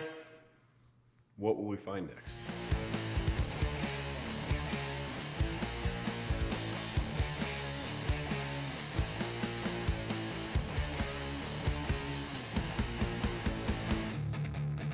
Well, boys and girls, I think Mordsky Frame Repair deserves a sandwich because all the bolts went right in. Had to get everything wrestled in place, but once it was there, all the bolts went in there straight. So we got that thing real good. At least it's straight with the used K-member we put in there. I'm super excited about that. We just got to lift it up in the air. We got to put the torsion bars in. I got to hook up the upper control arms. I got to do the shocks and all that stuff. But the hard part is done. It actually went pretty swimmingly, considering it's the first time I've done any major unibody frame repair, and it's the first time I've ever put a K-member underneath the Mopar. So yeah, I'm excited. I'm gonna crack a cold one and probably call it a night. Or maybe keep wrenching on it because I'm so excited that it's going together. But I gotta lift it up in the air first to see, just to take it all in.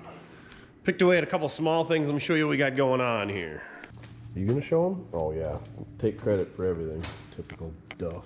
The original drive shaft from the Roadrunner is in place. Seeing how they both are big blocks with 727s, it slid right in there. You can see the shiny spot. That's where it originally ran. It was about, I don't know, 5/8 of an inch further back. So that's how much this thing was shoved back before, give or take. Transmission cross member is in, mount is hooked up. We got a new rubber mount from Rock Auto. It was wrong. Speedo cable's hooked up. Shift linkage is hooked up on the transmission. Need to hook it up top and then adjust it. I really don't like these terrible transmission cooler lines, but we were warned about those, so might have to do something about that. I think the other end's cut off anyway. And this is what we got going on with the torsion bars. We slid them out the backside. There's these little keepers in here. We took those clips out. And now, I guess what you're supposed to do is pull the control arms all the way down and then slide these in. Otherwise, if you don't, you'll set the car on the ground and it'll sit down on the bumper, which is kind of what we like, but we won't do that. I guess they make a special tool that clamps on the torsion bars. That's how you pound them out this way to take it apart, but I don't have that special tool and probably won't buy one unless we get real big into the Mopars. So that's what we're gonna do next. I'm gonna have somebody help me pull down on the control arm, and then we'll slide the torsion bar in and get everything hooked up, and then hook up the upper control arms, the shocks, all that good stuff. That way, we can make this bad boy into a roller for the first time in 48 years. Man, that's a while. Okay. Oh, for dumb. There's the hex it's got to go into, and as I pull down the control arm, that hex doesn't move. So we got to pry down on the key.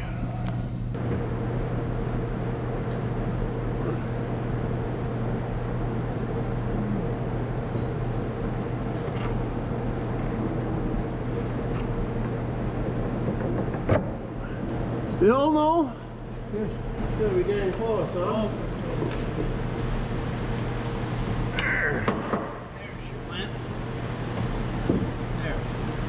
Alright, do the same thing on the other side. There you can see we got our torsion bar all slid into place. Now we just need to slide the shocks or our inner fender and hook up the bolts in our lower control arms.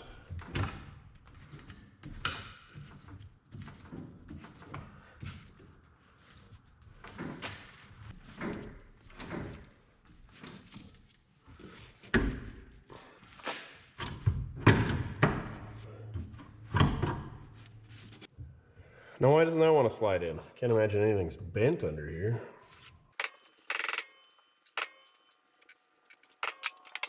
You can see the bolts for the upper control arms are keyed. They got that little notch there.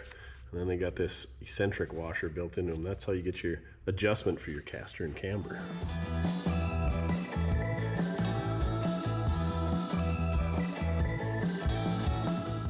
There we go. We just need to hook up our brake hose and put our hardware back on the top of the shock, and we are good to go. Got our hardware installed on our upper control arms. Now let's tension the torsion bars. This is the bolt that tensions the torsion bar, Duff, and it's got this little cast block that rides against the lower control arm, and the bolt goes against the torsion bar. And that's how you adjust your ride and ride height of your Mopar. Or any vehicle with torsion bars, I suppose, eh, Duff? Body by Mojo straightened out our snatch block. We eliminated the clips that hold it in place, and somebody lost their welding privileges. No, so call in the professional. I think he just gives it to me. Yeah, he knows better. Now we just got to try to fit this in this D-shaped hole. We probably should have done that before we hooked up the upper control arms. Great. Silly Mopars. Can we pull that down? There we go. Just pull it down. We're dumb. Once that's in its home, put this guy in there, and then we throw a whole bunch of Kroil on it so it doesn't bind up. And we tighten that up, we'll adjust our suspension. Easy peasy lemon squeezy. The tighter you have it, the higher it's gonna sit and the rougher it's gonna ride. The lower you have it, the lower it's gonna sit and the smoother it's gonna ride. Probably. Comment down below if I'm wrong. I mean, obviously, if you screw it all the way out, it's not going to ride very well. There we go. Just got to do the other side, and I think we're pretty much ready to throw some wheels on this bad boy. Oh, this thing's going to look so good. Got the US Indy Mags. I think these are 15x7s with some 245/60 BF goodies. Thankfully, whoever had this 68 Charger put right-hand thread studs on the left-hand side, so we don't have to mess around with left-hand threads on this bad boy. Oh boy, I can't wait to see this bad boy on the ground. White letters out and all. Let's set this baby on the ground and get her rolling for the first time in 48 years. See how she looks with some fresh used slots and white letters. Here we go.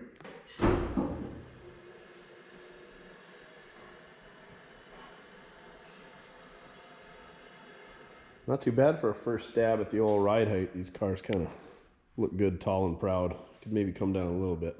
And we'll add a little bit more weight on the front by the time we put a radiator and fluids and bumper and all that stuff on there. So let's keep picking away at it. Now that we got that thing rolling, let's get it steering and then we'll work on stopping. So I took this steering apart all wrong because I don't know Mopars. So this coupler is splined. It's got a master spline. It goes on the steering box and there's a spring pin or a roll pin that goes through there, and that's how you're supposed to take them apart. But I just tugged real hard and got it apart, didn't I, Duff? So this is where you get in a front end impact like this car. This is where it's got a slide. And this is what retains it. There's a rubber boot, keeps the dirt out of there. I'm sure that's in fine condition. You can buy rebuild kits for these. And this is the retainer clip that holds everything in there. And there's this spring that goes around it like that. And there's a couple of these shoes, they call them. And they go like so. I think it goes like that, actually. Anyway, we're gonna grease it and try to figure out how it goes back together. And then we'll be able to put it back on there. You gotta make sure that you put this on there. I think there's a master spline mark somewhere. Anyway, if you don't get that lined up, your steering wheel is gonna be upside down. That's according to the internet. Speaking of the internet, Chin's trying to figure out what these Hirsch shifters fit. How's that going? About an hour in. He's got one figured out, maybe. We got a shifter for what, second gen F body? First, maybe even. Ooh, hey, we might need that. That's what I was trying to look for, to make sure it was right. Mojo's fixing our crappy Milwaukee tools. They're all falling apart. Chin's a firm believer. He's even got the tape measure. The magnetic 25-footer. Yours, man. Oh yeah, him and Mojo doctored up our shackle here. And is it a shackle? No. Snatch block. Snatch block. Clean up your snatch. We got rid of those silly clips and got washers welded on there. Got her all straightened out. Body by Mojo. All right, I'm gonna see if I can get this put back together and get her greased up so we can steer again. I'm used to rag joints. That's what GM's got. I don't know what Ford's got. I can't remember. But anyway, you buy like a $35 rubber disc, put it on there, carry on with your life. These things are like $200 for rebuild kits, I found. And a lot of people replace them with a Borgeson universal joint. But then you got to modify the column, and we're not all about that. Maybe someday down the road, because I'm sure this column took an impact.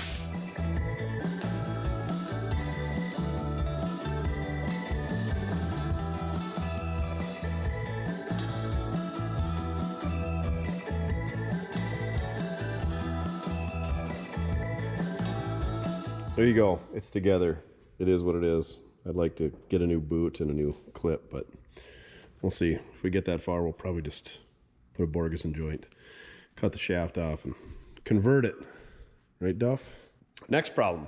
We don't have any keys, so let's go ahead and take this steering column apart and get the lock cylinder out so that we can at least steer this thing. I do have a new lock cylinder on order, but it's not here yet. We got it all apart. This is your locking mechanism right there for your steering lock. We basically just had to take the horn button off, the horn button adapter, the horn wiring, the steering wheel. Take this guy out of there, which was 3 screws. That's got your hazards and your turn signal switch, and then a couple of screws for this bracket for the locking mechanism. And you just grab a little tiny drill bit, push down in that hole, and boom, lock cylinder comes out. So I could probably use that number and get a new key made, but I got a new lock set coming with the door keys and all that stuff. Anyway, live and learn. Now I need to figure out how to lock out the steering wheel lock so we can put this thing back together, because I don't have the parts yet. Long story short, pretty easy to take a lock cylinder out of a Mopar. Well, this is the top side of our fuel tank. Looks like we're gonna be swapping that one out. Good thing I overnight parted one from Taiwan. Overnight parts from Taiwan. That looks like the same thing. But these silly Mopars have a separate fuel filler neck, and of course, they don't send that seal with it, so I'm gonna have to order one of those before we can install the fuel filler neck. But we can install our fuel sending unit and put the tank up in there and get everything hooked up and the lines blown out in the meanwhile. Good news is the tank straps are okay. The bad news is the bottom of the trunk is pretty much shot, but we'll put a fuel tank in and that'll fix all of that. Luckily the structural part's in good shape other than this cross piece right here, so Long term, should probably get a trunk floor for this thing, but we definitely won't be doing that right now. Fuel tank is in and plumbed. Next on the list, I got the backing plates and the drums off of the same 68 Charger that donated the 440. So we're gonna slide the axles out and swap everything over. The reason being that I'm not swapping everything over to these backing plates is because I feel like this car had different width brakes. I feel like the Charger has 2-inch versus 2.5 or something, but I'll do a little digging and show you. But anyway, I like to keep the backing plates matched up with the drums, and the drums that were on this car are absolute garbage. So stay tuned. Also, we blew the fuel lines out. We're gonna blow the brake lines out while we got these off, and then we're gonna throw new brake hose on the rear end as well, and the brakes should be pretty much done up. They converted that 68 Charger to discs, I presume, so we picked all that stuff up and it was off a running driving car, so you can't beat that. Got all 5 bolts holding this retainer flange on there. That's right, they got 5, not 4 like everybody else has, so yeah, figured that out the hard way. Anyway, I was hoping some oil would run out of here, but doesn't appear so. We should probably check the fluids. The old bearings look good. We did press in some right-hand thread studs, so we don't have to deal with that stuff. Lines ain't all chewed up. I think we'll clean it up and run it. Now, will the backing plate come off? We might be cutting a park brake cable, but that comes as no surprise.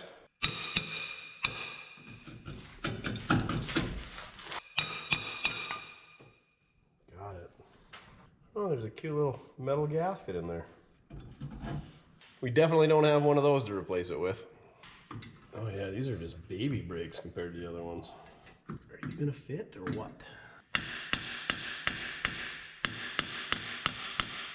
There we go. Let's blow that brake line out before we hook it up. Surprisingly, after 50 years, there's still brake fluid in the system. Now we just gotta bolt it all back together, hook up our parking brake that the Chris Craft boys were so nice to leave on there, and lead some brakes. Let me show you the size difference. I'm guessing there was different brake options on the Chargers and the Roadrunners depending on if you got an RT or if you got a big block or you got a 440 or you got a 6-pack or you got a Dana 60. Here's what we're putting on off that 68 Charger. These are 10 by 2.5. And these that came off of the Roadrunner are 11 by 2.5. So if I can find some drums, because those are pretty chewed up, I should be able to rebuild these with all new parts. But for what we're gonna do, burnouts, 10s are gonna be just fine. What did we get into now, Duffalopagus? Went to go hook up the brake line on the right-hand side here, and I thought the bleeder was just missing. I was gonna go grab a bleeder from our bleeder kit, but no, it was snapped off. But check this out. That is success.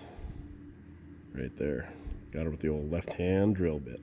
And then we go into our ABN auto body now, part number 6068. Brake bleeder kit. This thing has been invaluable. So figure out which one fits in there and we'll get it all banged out. All right, now that the brakes are done, let's throw some shocks in. Everything went swimmingly on the driver's side, right, Duff? But you see how there's this little stud to mount the shock off on the spring clamp here? Well, it snapped off on the right-hand side. So I've got to fix it. It looks like it's swaged in there or welded in there, so I'm gonna have to cut it off and replace it with a bolt and weld it and do all kinds of fun stuff. Because we don't have any Mopars out back, do we, Duff, for donors? We do not. So yeah, there's no hardware head on the inside. It's either swaged or welded or something. So I think what I'm gonna do is cut it off with a zip wheel right there, and then we'll get that drilled out. Then we'll have to drill that bushing out, and then we'll put a bolt in there, snug it up, and then I'll weld the bolt head. And then I'll also weld this bushing, and hopefully that'll keep it rigid. The reason I can't just put a bolt in there is because I think it'll want to flex up and down. If I screw it up, we'll just have to go on the internet and probably pay like $800 for one of these, because Mopar things.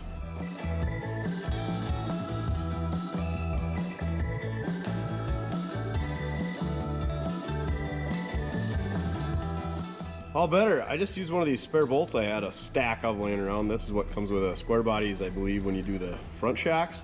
They give you a new bolt to put through the frame, and a lot of times I don't use it, so I save them. Should be good to go. Let's throw her back on there and hook the shock up. There we go. Good as new. She's ready to go rallying around corners and doing other sweet Roadrunner things now that it's got some Chevrolet parts built into her. All right, one other thing that Chris noted when I picked up this motor and transmission from was that it needs transmission cooler lines. They were leaking and greasy and looked like somebody bent them with an axe. They also had some fuel line wrapped around them and they were zip tied together and they were just hideous. So I took the old brass ends off and grabbed some new 5/16 line, bent them up. I'm gonna wait to bend up the end here and flare them until we get the radiator in place, but that should be way better. No more leaks, hopefully. Before we can hook up said transmission cooler lines, we gotta get a radiator in there, and out of the Charger, this is a 26-inch radiator. Apparently, the Roadrunner came with a 22-inch radiator, so we're gonna have to drill some holes, but before we can drill the holes to mount her up, we're gonna have to do a little body by Mortsky on the radiator support here. She's a little bent out of shape, so let's do that first, and then we'll get that thing mounted up. The right thing to do would be to get a 22-inch radiator, and then it should just bolt in, but then I gotta get different hoses, and then we gotta buy a radiator, and we're just using what we got, and obviously drilling a couple holes in this bent up core support isn't gonna hurt anything, because it's already bent to crap. Mopar Madman says don't cut it out though, because those numbers correspond to the body number, and so don't cut that out. Noted, won't cut that out.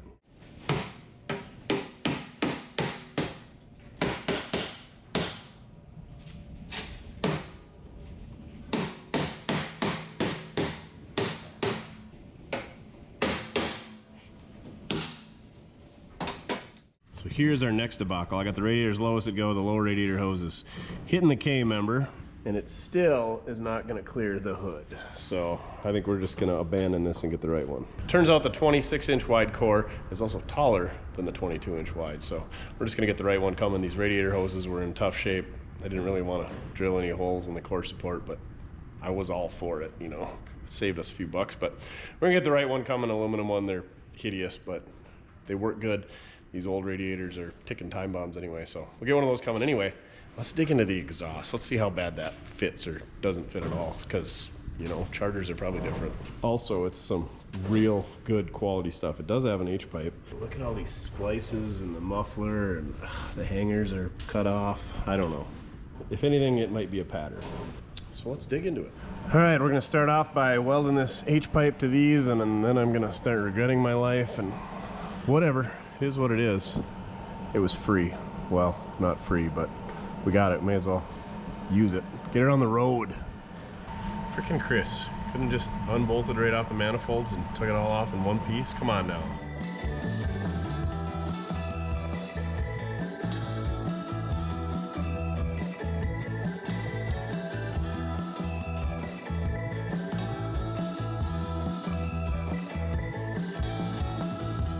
Well, we got her all fit up. This is one piece of pipe. Looks like they sleeved it right there, and that's where the H pipe is. And then they sleeved her back here and welded it there and welded it there, and I don't know, it gets ugly back there, but anyway, everything's good back to here.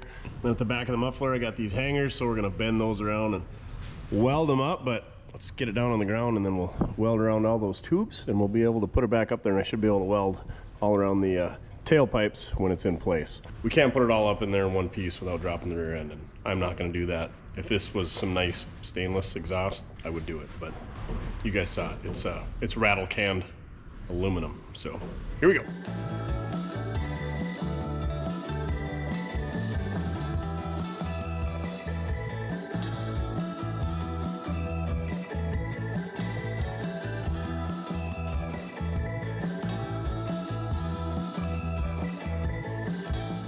Tailpipes are installed. I drilled a hole through the frame rail, put a hanger there, spliced them up here, and those hangers I believe are in the stock location up there. I don't know what they had for tips, but he was saving those. So I think what I'm gonna do is cut it off right there before that sleeve is welded on there, and just try to expand a piece of pipe that same diameter and run it out. That way it'll look like I got new exhaust on this thing. So think smarter, not harder, kids. Oh yeah, that looks good, don't it, Duff? Just peeking out there. Everybody's gonna think we got brand new exhaust on our Roadrunner, huh? Speaking of exhaust, we gotta get this thing running so that we can hear the exhaust. The new fuel tank's in there. I gotta hook up the rubber hose between the fuel pump and the fuel line coming from the tank. Also, I gotta put some 3/8 hose from the fuel pump up to the carburetor. As you're aware, I don't like the way that these fuel inlets come out the side of an Edelbrock. They have an adapter that shoots them straight ahead. Well, that adapter could hit the coil, so I removed the coil, but it also hits the intake, so I'd have to raise the carburetor to clear that. So we're gonna run this terrible loopness, and we'll figure it out later. I just really hate rubber hose. So hopefully we get a bent up line and we can braze the carburetor or put a different intake on or do something different, because I just hate a big old chunk of rubber hose flopping in the wind. But enough about that. Originally this car would have had a points distributor, I believe, and then the ballast resistor on the firewall, but this engine's got the MSD 6AL box, so we got to figure out how to wire that up. It looks like we got this wire and that wire and 2 wires over there. I think those are battery power. I'm guessing this is key and crank power. One of these is tack, and I don't know what the other one is. Maybe a ground. Also, we got to loop these heater hoses because I'm sure a heater core doesn't work. We got to put our temp sender in the water pump there, and then we got to run our oil pressure line from the back of the engine. So I need to round up some cheesy aftermarket gauges. I just don't trust the factory stuff, so we're just gonna throw some aftermarket stuff underneath the dash while Mojo makes a whole bunch of noise grinding 45 fin Buick brake drums back there. So yeah, this is what I'm gonna do. Pick away underneath the hood. We did get all the wiring from the Charger, but it's kind of butchered up, and it's probably a little bit different than this car. And the bad thing about the Roadrunner here is it sat with no hood, so the wiring underneath the hood has seen a lot of sunlight, and you don't want your wiring to see sunlight because it gets all brittle. I did put a new voltage regulator on the firewall. All the wiring seems like it's there and it wasn't cut off, so it's connected, but it's got some poor spots. You definitely don't want to see bare wires on your alternator wiring. So that's what I'm gonna do, pick away at stuff underneath the hood for a while. We're gonna get all the underhood stuff wrapped up here so that hopefully when the radiator shows up, we get that done, and then we can put a hood on it. All right, our eBay special aluminum radiator showed up. I'm guessing we're gonna need to put a petcock in there. We're gonna need to put the adapter fittings to go from pipe thread to AN style, whatever they are, for the tranny cooler lines. I measured the bolt pattern. It seems like it's off by about a ½ inch, so good work, China, but maybe my course board's that bent up. Anyway, let's throw this in there, see if she fits.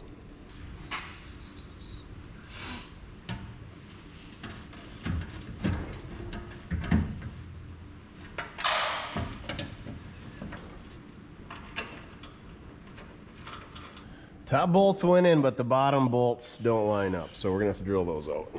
2 out of 4 ain't bad, that's half. So I wonder if I can just take a drill bit and go right through there and right through there, and we can get them to line up. These notches right here are supposed to line up with these holes right here, so you just start the bolts and then drop the radiator right over the bolts. But yeah, that ain't the case. I measured them ahead of time. It's not the core support that's bent that's causing it. This is just poorly manufactured. But what else would you expect for 150 bucks from China on the old eBay? Anyway, let's get that modified and get some fittings in there, get our tranny cooler lines and our radiator hoses hooked up.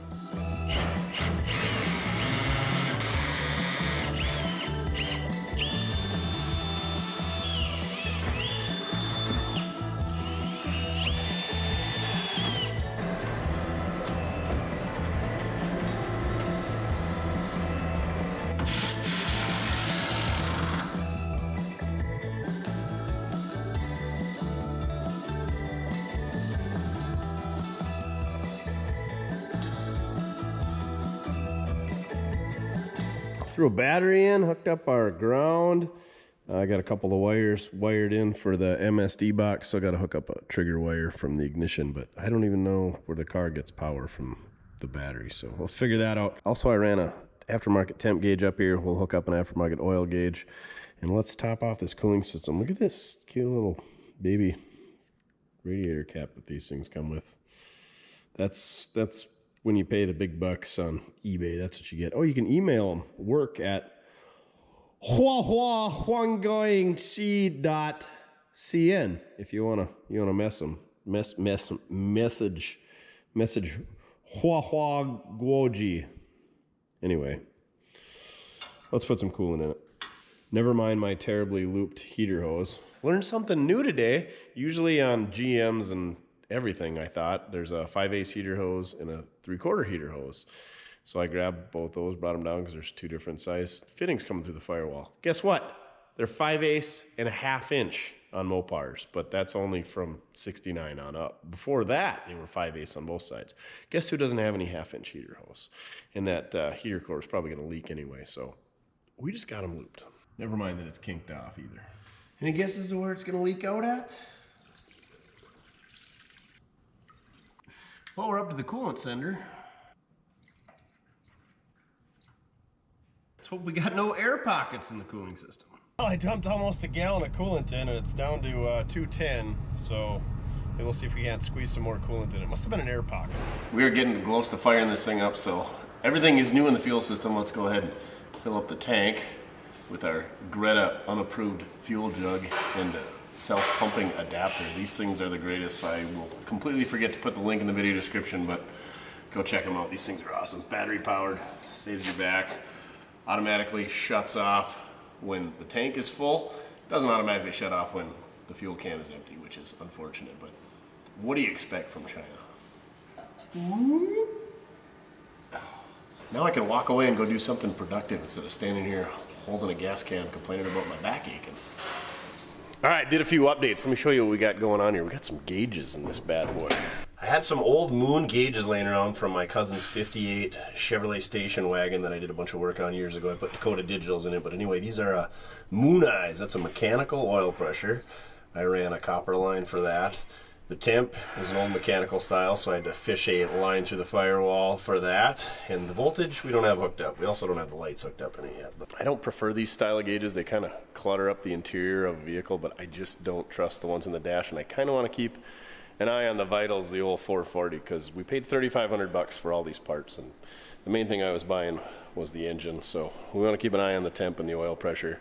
Shouldn't be a problem. It's all new, so should have good oil pressure, and we got a new radiator in it, so should have plenty of cooling capacity. But anyway, we can keep an eye on it, and later we can wire in our factory gauges and see if they work. Also, we need to get in the dash. These things have a factory ammeter, and we need to de-wire that because they're notorious for burning these things down. So let's get away from the ammeter that Chrysler was using in 1970 that everybody got away from in the 1940s. There's our copper oil line. Don't worry that I left way too much of it there. We can always shorten it up if we need to. Plumbed in our temp gauge right by the thermostat housing. That fitting was already there, so that was kind of a plug and play. I wish it was a little bit longer so we could route it better, but we can't. So the Mopar Madman's got all these wiring diagrams or electrical schematics on his wall, and they're all color-coded and laminated for all the Mopars that he's got.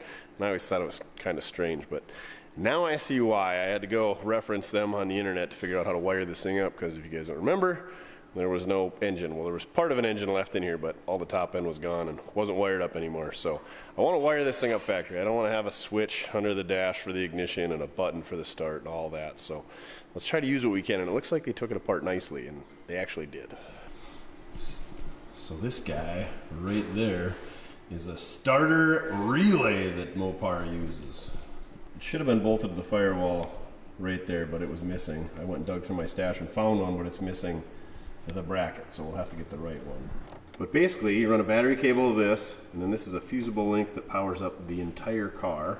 And this wire that I crimped an end on goes down to our starter solenoid that was already on the engine when we got it. This yellow wire here is a ground, which should go through our neutral safety switch in our transmission, but I don't have the wiring for that, and they are notorious for being bad. So we're just gonna wire it directly to a ground. Note to self, don't try to start this thing in gear, because it will start. And then this terminal right here goes to the ignition switch inside of the car. And all that stuff was there, other than the ground. Now never mind the fact that I'm utilizing both a side post and a top post battery cable. The side post battery cable feeds this starter relay. The top post goes right to the starter solenoid. But check this out. Good old Mopar gear reduction starter. Because I'm not super familiar with Mopars, having that schematic online helped out a ton in diagnosing that. And we can also figure out which wires for ignition, which I've already determined. Obviously these wires running up here along the valve cover would go to the original coil, and then some of them come down to the alternator. We already got the ones hooked up to the alternator. I think those are right. But we got these three other wires here. I believe the white one is for our temp sender.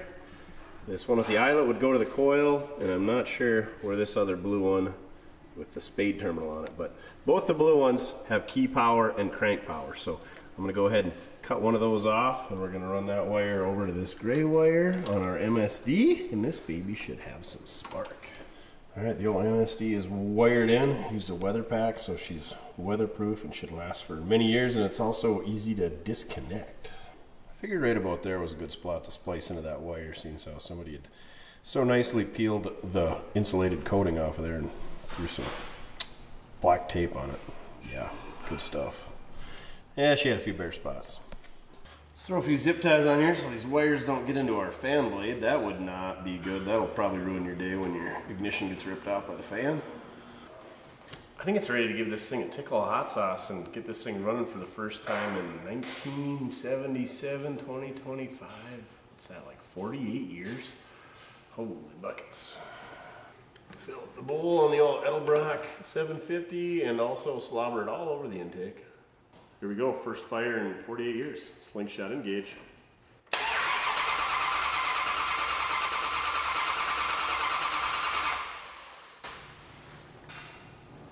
Why isn't it firing? Doesn't look like we got power going to our MSD box. Why is that? We got ground, we got power, we should have our trigger. Let's do a little research, I guess. Orange goes to the positive side of the coil, black goes to the negative side of the coil. Found it. You can see somebody's been probing around in right there. It's kind of damaged the plastic. And that pin right there got damaged. So yeah, that's unfortunate. Well, let's see if we can slide it back out and not have to replace the entire MSD box, because that would be super unfortunate. We should also fix the damaged plastic in here so that that doesn't happen again. That's from people probing around in there with a test light. It's one thing when you don't know what you're doing and you got the wrong tool, but don't do stupid things like that. Don't just jam a probe into a connector and then ruin the ECU or the MSD box because of it. Let's give her a whirl. Keys on. Oh, hey, look. Flashing lights. Well, that was short-lived. Anyway, let's give it a whirl and see what happens. Maybe that light isn't supposed to be on all the time, but seeing how the pin was pushed down and that was the pin for the ignition source, it couldn't have been working. So let's give her a whirl, see what happens. Slingshot engage. Slingshot engaged. It's like we knew what we were doing. Will it pull fuel? Does it have oil?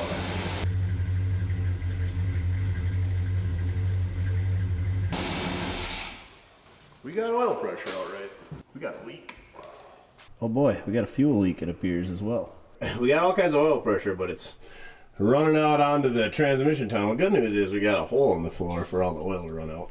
All right, let's lift it up in the air and figure out what the fuel leak is going on, or if that even is a fuel leak, and then try to figure out the oil leak on the back of the gauge. I'm guessing I just didn't get it tight enough or didn't get it seated, because those little tiny 1/8-inch copper lines and those ferrules, what do they call, the compression fittings, they don't get along with me very well with my big mitts. Anyway, we got to take care of that real quick, or that's going to get out of hand. We got our leaks fixed. It was a poor quality hose clamp over here on the fuel line, so now we know that we're getting fuel up there at least. So threw a good old used rusty one on there that was made in America and sealed that up. And then I put a different style of ferrule on the oil pressure gauge. Now let's see if we can't get this thing to fire up, run her a little bit longer, and check the transmission fluids and get her up to temp and all that good stuff. Oh, that's so good.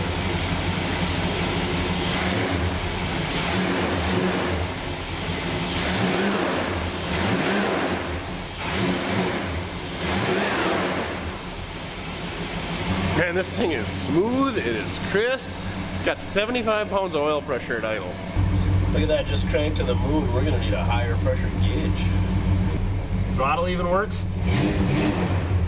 We just need to bleed the brakes and throw some wheels on this thing. We go for a test drive.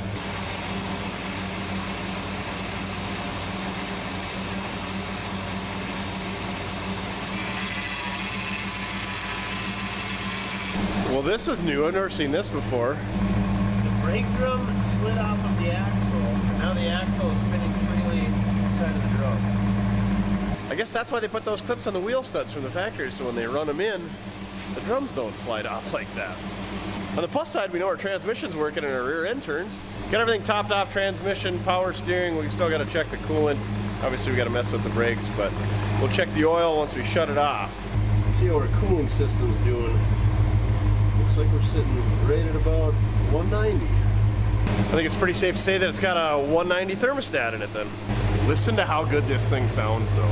It's not bad for a bunch of garbage exhaust.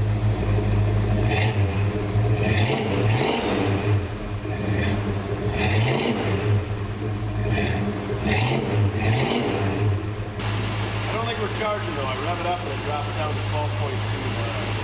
Might have to do something with the alternator. Yeah, when you shut it off, it jumps up to 12.45 volts. I'm guessing the voltage should be higher when it's running than when it's off, Duff? It's a little wet outside here. We had to open the door to let some gases out. We're all about the safety around here. We don't want anybody dying on our dime from the carbon monoxides.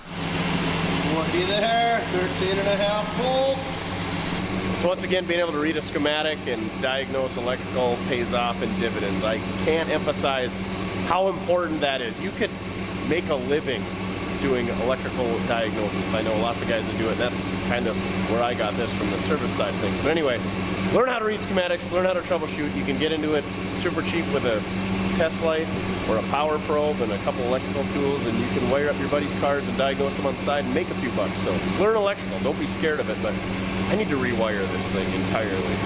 I've got an electrical mess to clean up at some point, but for now, it's working at least. It starts and shuts the car off. Next we got to work on some lighting. That'll be fun. We're also going to be on the hunt for a steering column because this one took a pretty good impact when she got schmucked up. Listen very closely. It's good. So far, so good.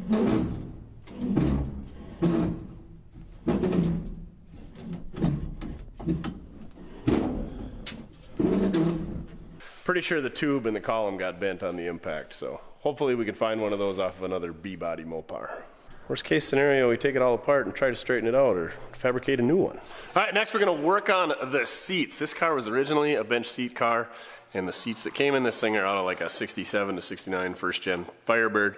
And I'd love to put a bench seat back in it, but I don't have one, and it's 70 only, and they're big bucks just like everything else. And so are the bucket seats that are 70 only, but guess what? I think these are 71 to 74 E-body seats, which are basically the same thing, but they have lower seat tracks that'll give me a tall guy, a little bit more headroom. So anyway, I picked these up for, I think, $100, and he said he's got the factory buckets for one of these cars, but they're like $650. I'm like, we'll deal with the $100 ones for now. Anyway, the mounting studs are in pretty tough shape here. So we're gonna go ahead and replace those and lubricate the tracks and get them ready to go. We're definitely not getting new foam or recovering them because that is not in the budget.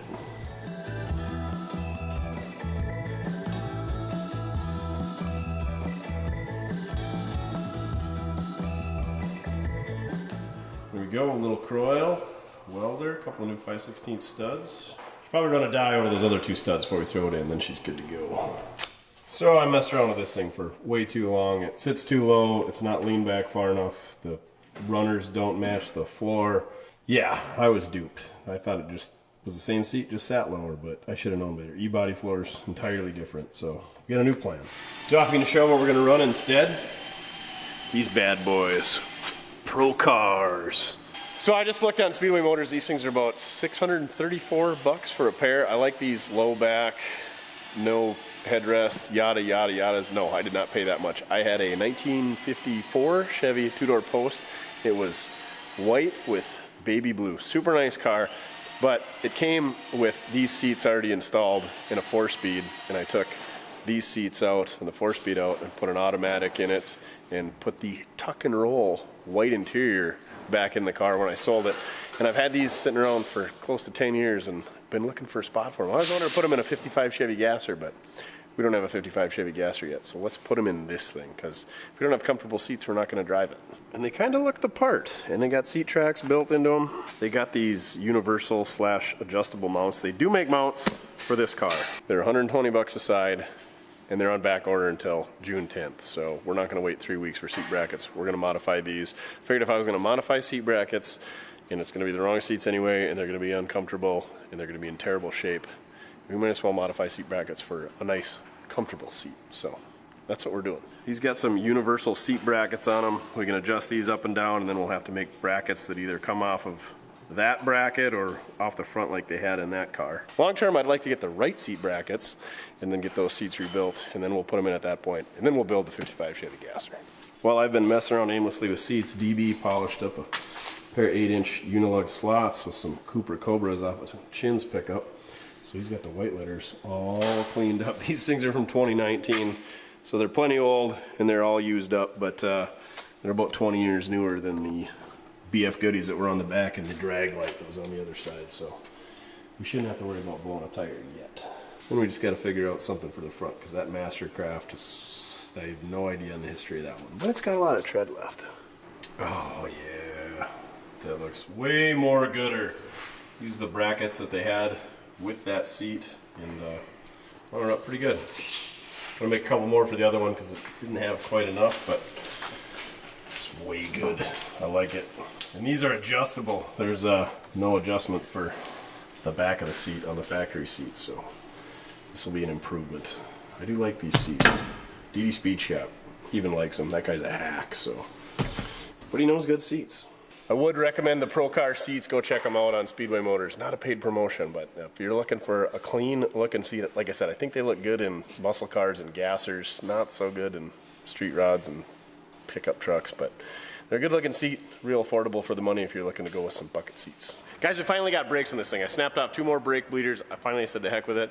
Put all new wheel cylinders all the way around. Rock Auto sent me the wrong front brake hoses, so those aren't new. That's just the way it goes. But check it out. DB got these 245 white walls cleaned up. These are off of Chin's Double D. We got these things balanced and ready to go. These are a 15x7 US Indy Mag. If you guys remember on the back, I had a 295 50 15 BF Goodie on one side and that super sweet vintage drag right on the other side. Anyway, I don't want to dismount those because they make great rollers and they're Unilug, so I didn't mess with them. Instead, I found these, what I thought were Unilug 15 by 8.5. DB got them all polished up, and guess what? They only fit 4 3/4 and 5 inch. The wheel studs are up there, but check out that deep dish right there. These things look good. Unfortunately, they're not gonna work. So I could put those 275/60s also off of Chin's pickup on these, but they don't have that cool deep dish. These are the ones we had on the back. But don't you forget, we got more wheels. Check these things out. Super deep dish ETs. I'm pretty sure they're a 15 by 10. They might even be a 12, but I'm thinking they're 10s. Look at these Mickey Thompson N50s. The old Indy profile. I'm gonna keep these around for future use for rollers, but that is a lot of tire, and they even got the center caps. They're not all wallered out. They need to bring back super cool old N50 white letters like these. Anyway, I'm gonna dismount those. I'm gonna put those 275s on these 10s. I'm gonna see how they fit. That's a wide rim. I don't have anything other than a 295. That's the biggest thing I got. And the 295 I got is just a roller. So I want to get this thing running and driving. So first thing I'm going to do is see if these fit so we don't screw around like we did on those 275/60s on the back of this thing and find out they don't fit. And we're going to put a 275 on there and we'll see how that looks. Worst case scenario, I just got to put Chin's old 275s on these bad boys and not have the cool deep dish look. Look at how much room we got back here. You can fit a lot of tire on these cars. And there's even more room on the inside. Well, now that we got the wheel and tire situation figured out and we got brakes, let's get a front end on this thing. Well, Mike hooked us up with a bumper. It's got a little whammy on the end here, but the brackets are a lot better. The bumper's better than ours. So let's get that started first. And then somehow we got to figure out how to put the grill in there. I don't know if we're missing any pieces. I do have a valance for it. And we got to find some headlights and some trim rings. I can't remember what all we got. This is a 3-month project. We picked this thing up in March. And it's now the end of May, so it should be fun to try to figure out how to put together. And plus, I've never worked on one of these things before, so it should be great. First things first, let's get this thing up in the air and get those bent bumper brackets out of the way.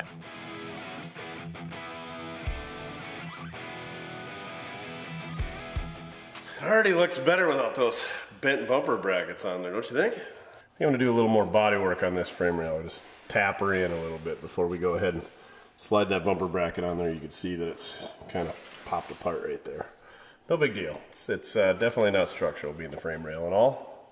Let me just grab our body hammer here.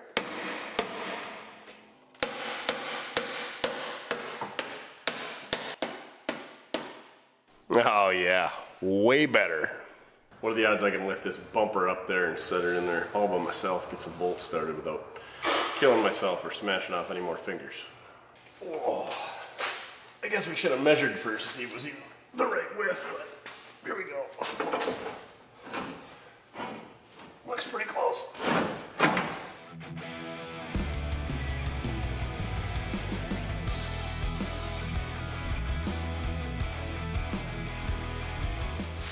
Starting to see why he dropped this bumper off in the dark now. He's pretty sweet.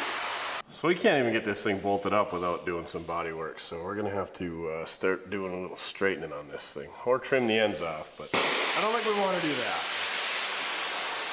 Sure, I'm glad we don't ever work on anything nice around here. So how should we attack this? It's got to go up and back. So what do we do first? We'll grab our body wrench here.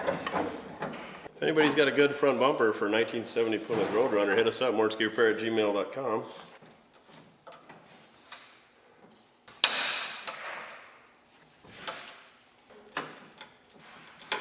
Maybe as this goes in, it'll push that up. I don't know if the body wrench wants to bend that way. Definitely scratching paint now. This is gonna hurt. Little body hammer and pine dolly assist.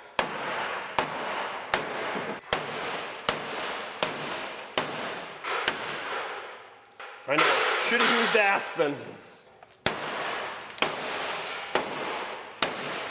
That's how you know you're getting close, when you're about out of pine.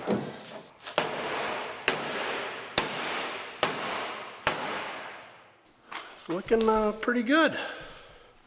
I think I'm gonna try taking the carriage bolts loose and shifting everything over to the driver's side here a little bit. Because as you can see, we got about an inch gap over here on the passenger side.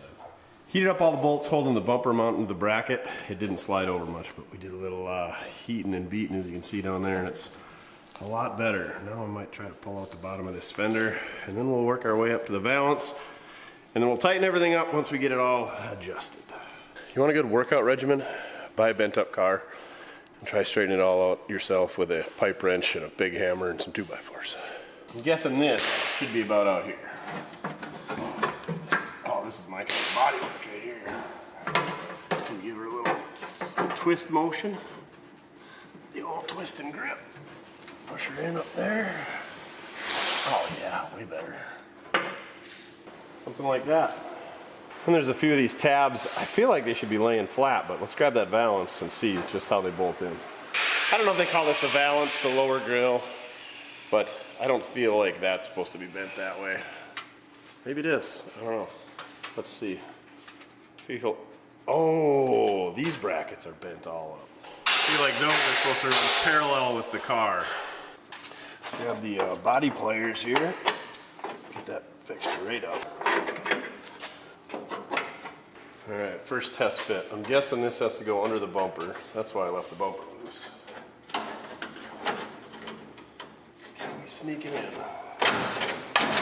Oh yeah. Easy peasy lemon squeezy. Let's grab some hardware.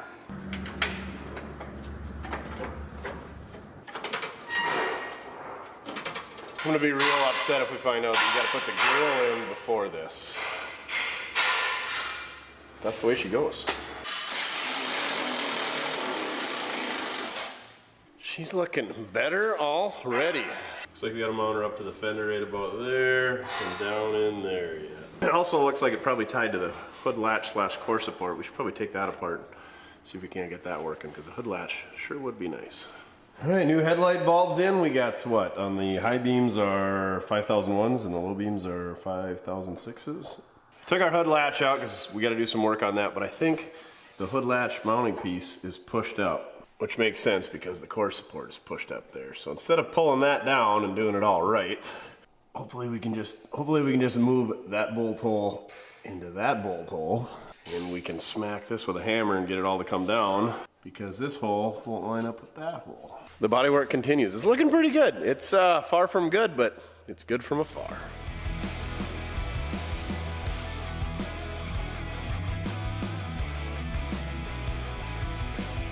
I'm definitely doing this all wrong. You should put the grill and the valance in and then the bumper. But anyway, we're gonna try sneaking the grill in and then the headlight surrounds go in. But we gotta get the grill underneath this, which is bent, and it's gotta drop into these tabs. So we're gonna do some tweaking.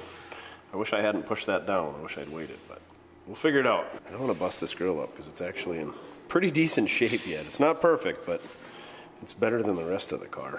Pretty good considering what this car went through. It's like I just bent this down. Oh, that unbolts. million!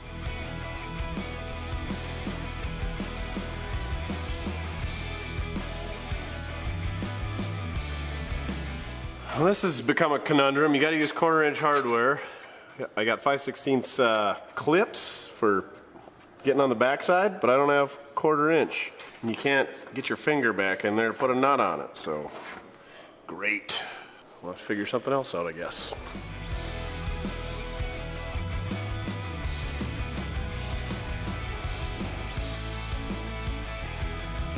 Got the front clip looking pretty good. I got the park lights in there. Everything's assembled.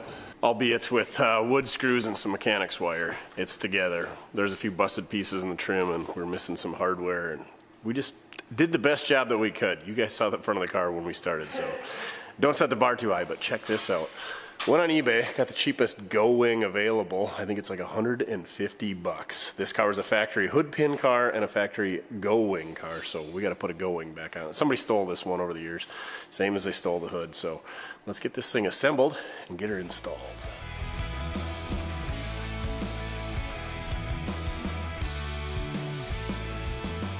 Now that we got our Go Wing assembled, we got to have these fancy reinforcement plates that go inside of the deck lid. The Go Wings, I believe, I'm not a Mopar guy. I don't believe I'm not a Mopar guy. I don't know anything about Mopars. That is a fact. But anyway, I believe these are different between the A bodies, the B bodies, the C bodies, the E bodies, the D bodies, the Z bodies, all the bodies. And the Go Wing is the same. So you got to get these. But these are reinforcements so that when you're going 200 miles an hour with all the downforce on your 10-inch wide slots with your shackled up 8 3/4 posi, that the Go Wing doesn't rip directly out of your trunk, I guess. It even comes with clips and hardware and such. And then we just gotta put this bad boy on like that.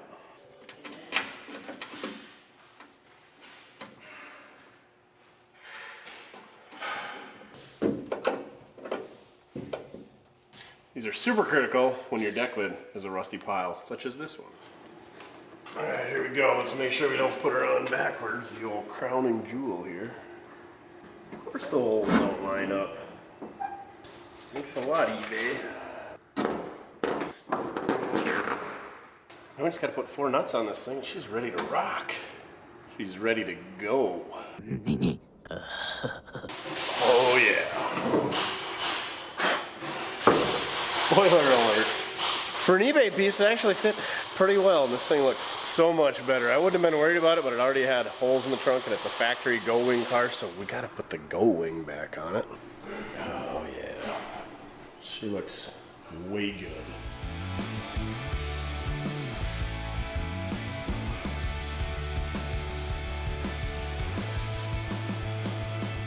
All right, our gaps are not great, but that fender looks like it could come in, so that'll clean that gap up a bit. This side's actually a lot better than I thought, but she could be cleaned up a bit. The Mopar Madman is bringing my insert there. Some of the inserts had a light for blinkers. This vehicle did not. This is a good gap. There's a couple scratches in this hood. It's not a great hood. Well, it's a really nice hood, too nice for this car, but it's not perfect by any means.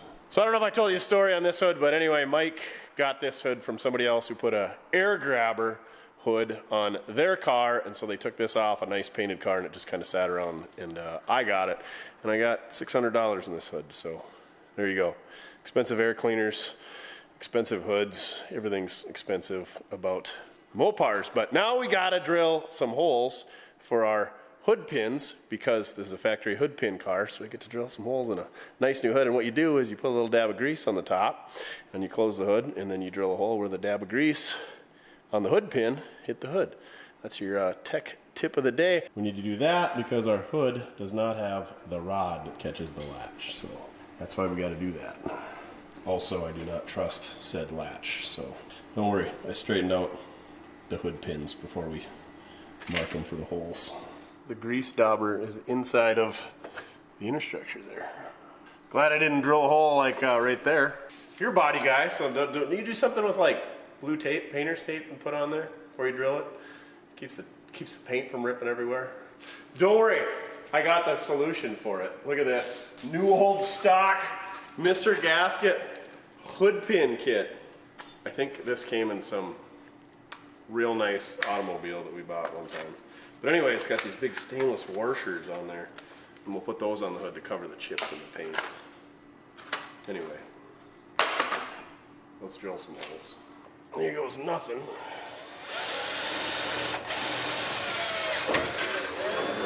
Ruined it. Oh, the hole's not big enough.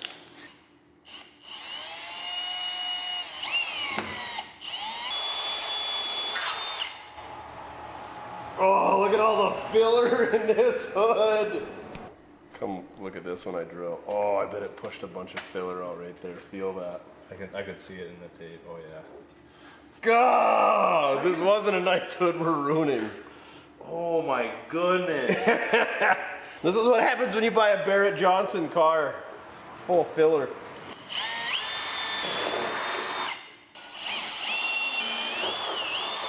Yeah, I was drilling it out. I'm like, what's all that white stuff? Is that primer? It's not metal like it should be.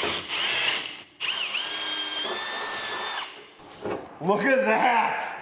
That is a 1/2 inch hole and a 1/2 inch pin. Spot on. I guess that's where the hood's gonna be because there's no adjustment. You can see how it lifted right there. And this is why I don't have anything nice, because it's never nice enough. It doesn't look as bad there. I wonder if this wasn't a factory hood pin hood and maybe they filled it and there's a bunch of filler there. The reveal. Oh, it's all pushed up. Yeah. Oh, not too bad. Man, it sure seemed like a lot of filler came out of there.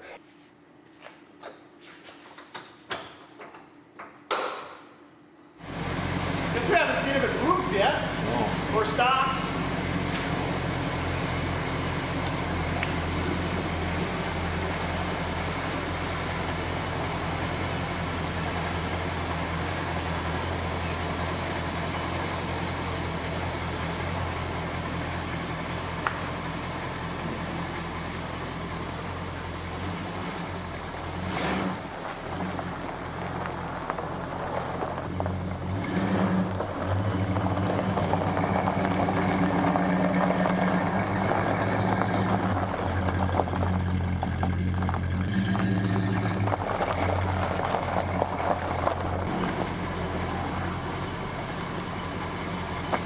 The whole steering tube is bent.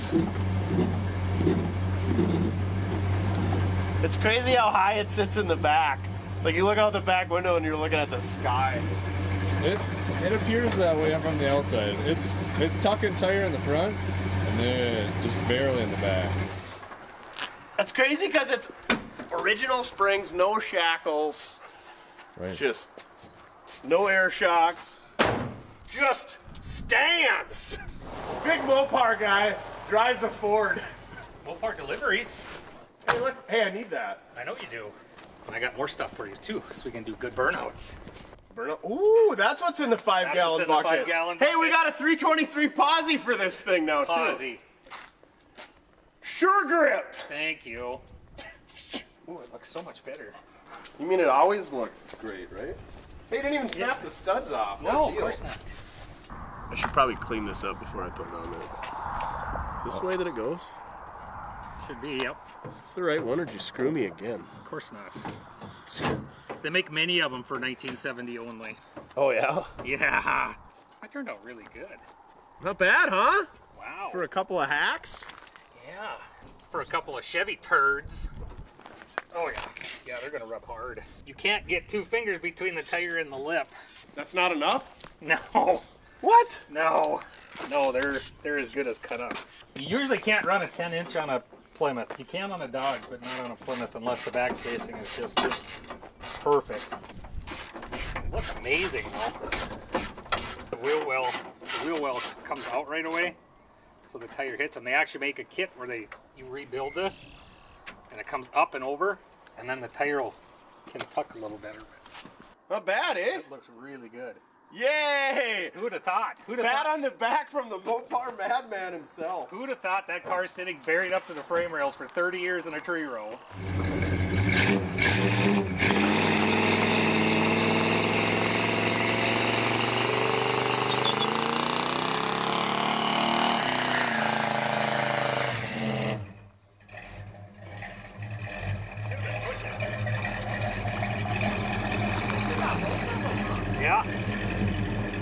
maybe just that wore out.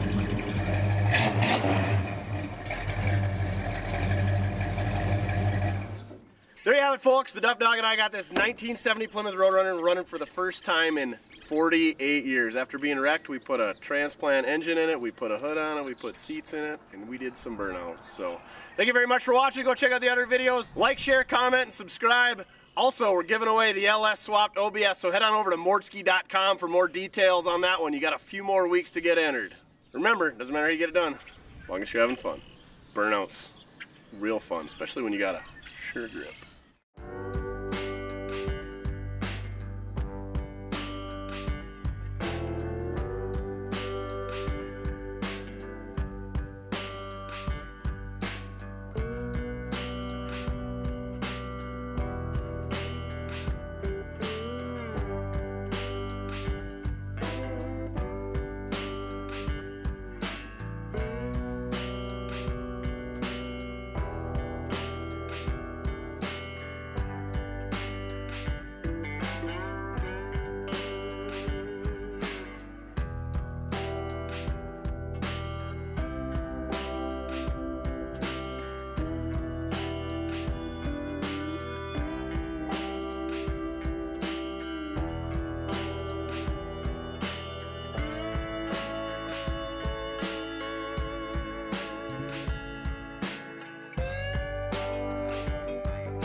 Ooh, purple car, 4-speed.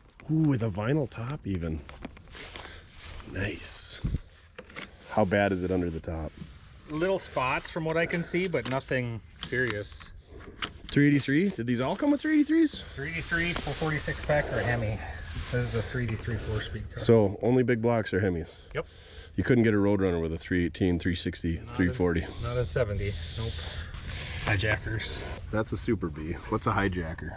Shocks. Oh, Air yeah. shocks. Come Idiot. on, you know Idiot. that. We don't like air shocks. It's got a theft deterrent. Theft deterrent. Oh, hold on. I gotta unlock it. Hey, look at that. You give a mean reach around. I know. I've heard that before. Experience. Oh, red carpet's not factory. Seat covering's That's the not weird factory. thing. This car is a purple car, as you can see. He rattle canned it black. You can tell it's purple by the way that it is. This is an aspen. You can tell that it's an aspen tree because of the way it is.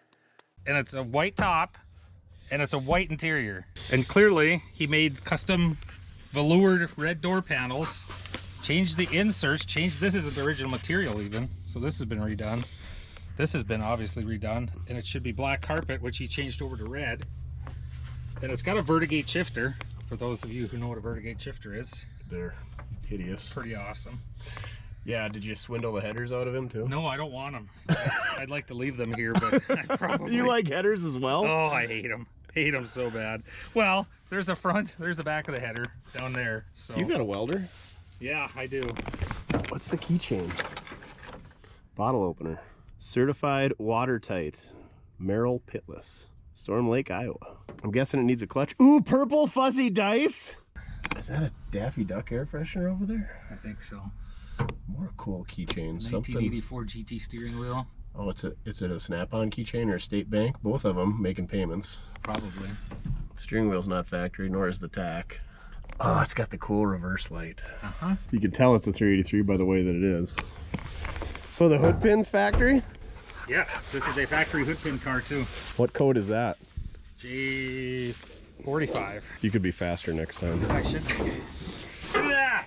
horsepower for days. Oh, it's got a power steering cooler. Yeah, it's got. This is an axle package car too, so comes with Axle all package, so you get a rear end with it. Yeah, yeah, you get 355 sure grip, power steering cooler, and some odds and ends. No power steering, or no power brakes. No power brakes. It's drum brakes, which is a Power little steering, unusual. no AC, just the way you like them. Yep. What do you Or get? purple. What do you get through that little access hole? Is that how you change the spark plugs? That's how you change your alignment when you're looking underneath. Oh, the car. that's the alignment window. Yeah, that's what I call it anyway. Oh, so this is an A12 package. Is that why it doesn't have hood hinges? Yeah, no, it's not an A12 car.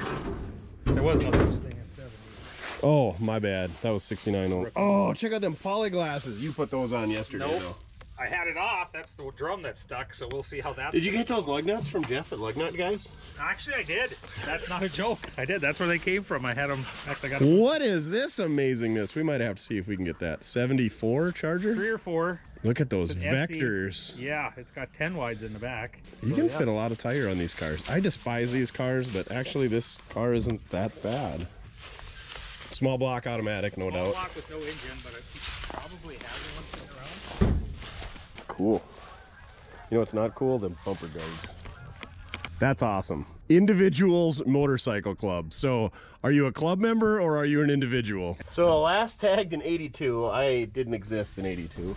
Were both wipers an option? Nope, the other one's in the trunk. Are these factory mirrors? Because that's hideous. No, these are Walmart. Oops, special. my bad. Yeah, don't break it. Fixed it. I gotta bring it back to Walmart for warranty. See if you can Hold figure on. this out. See if he can figure it out on his own. How good am I? Yay! I am a Mopar man! You've got this all figured out. Standard Checometer. 150 speedo. Is that a clock or a tack? Definitely a clock. Clock. This thing must have been stinky. All of the air fresheners. Carb gaskets. Oh, there's the grill that's missing from my car. This thing isn't too bad. It's really a shame that they paint. Oh, and then that white stripe is terrible. Yeah, and that's wrong too, obviously. This whole thing should have- Obviously. this whole thing should have been Mopar wouldn't even make anything that ugly. No. Gross. Black and white. The skunk wagon. Yeah, I don't know what. And red interior. Like if you look at the package tray, he even had that stitched. He stitched a red diamond, a velour diamond into the package Oh tray. my word. And then cut out where the speakers were at. Tramp stamp. I always thought these windows were the coolest, how they kind of dip in. Water and mud seems to agree. They all are rusted out down here. Every one of them. It'd be so cool if you could sand this off, but I don't. Yeah. You think it's rattle can? He told me it was rattle can. Oh. So that's That's a really nice rattle can job. I'll give him that though. Yeah, he tried. Yeah, the purple's coming through again. So. Look at that fancy new. Oh, you got the big loop-de hooks. Oh, you ripped the tailpipe off. Oh, even rattle can that wheel before you put it on. Did you really paint those to put them on this car? Took me 10 minutes. You even taped them off. Oh, what a goon. Well, the car's going to the right guy. Rattle can Dan here.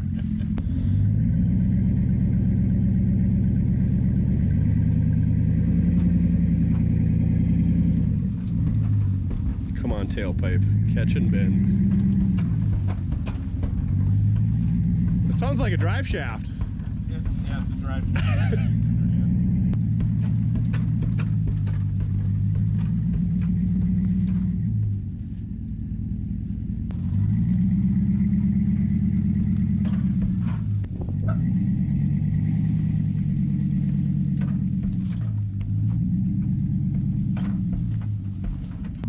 Yeah, hard to find anything like this sitting around anymore. Yeah.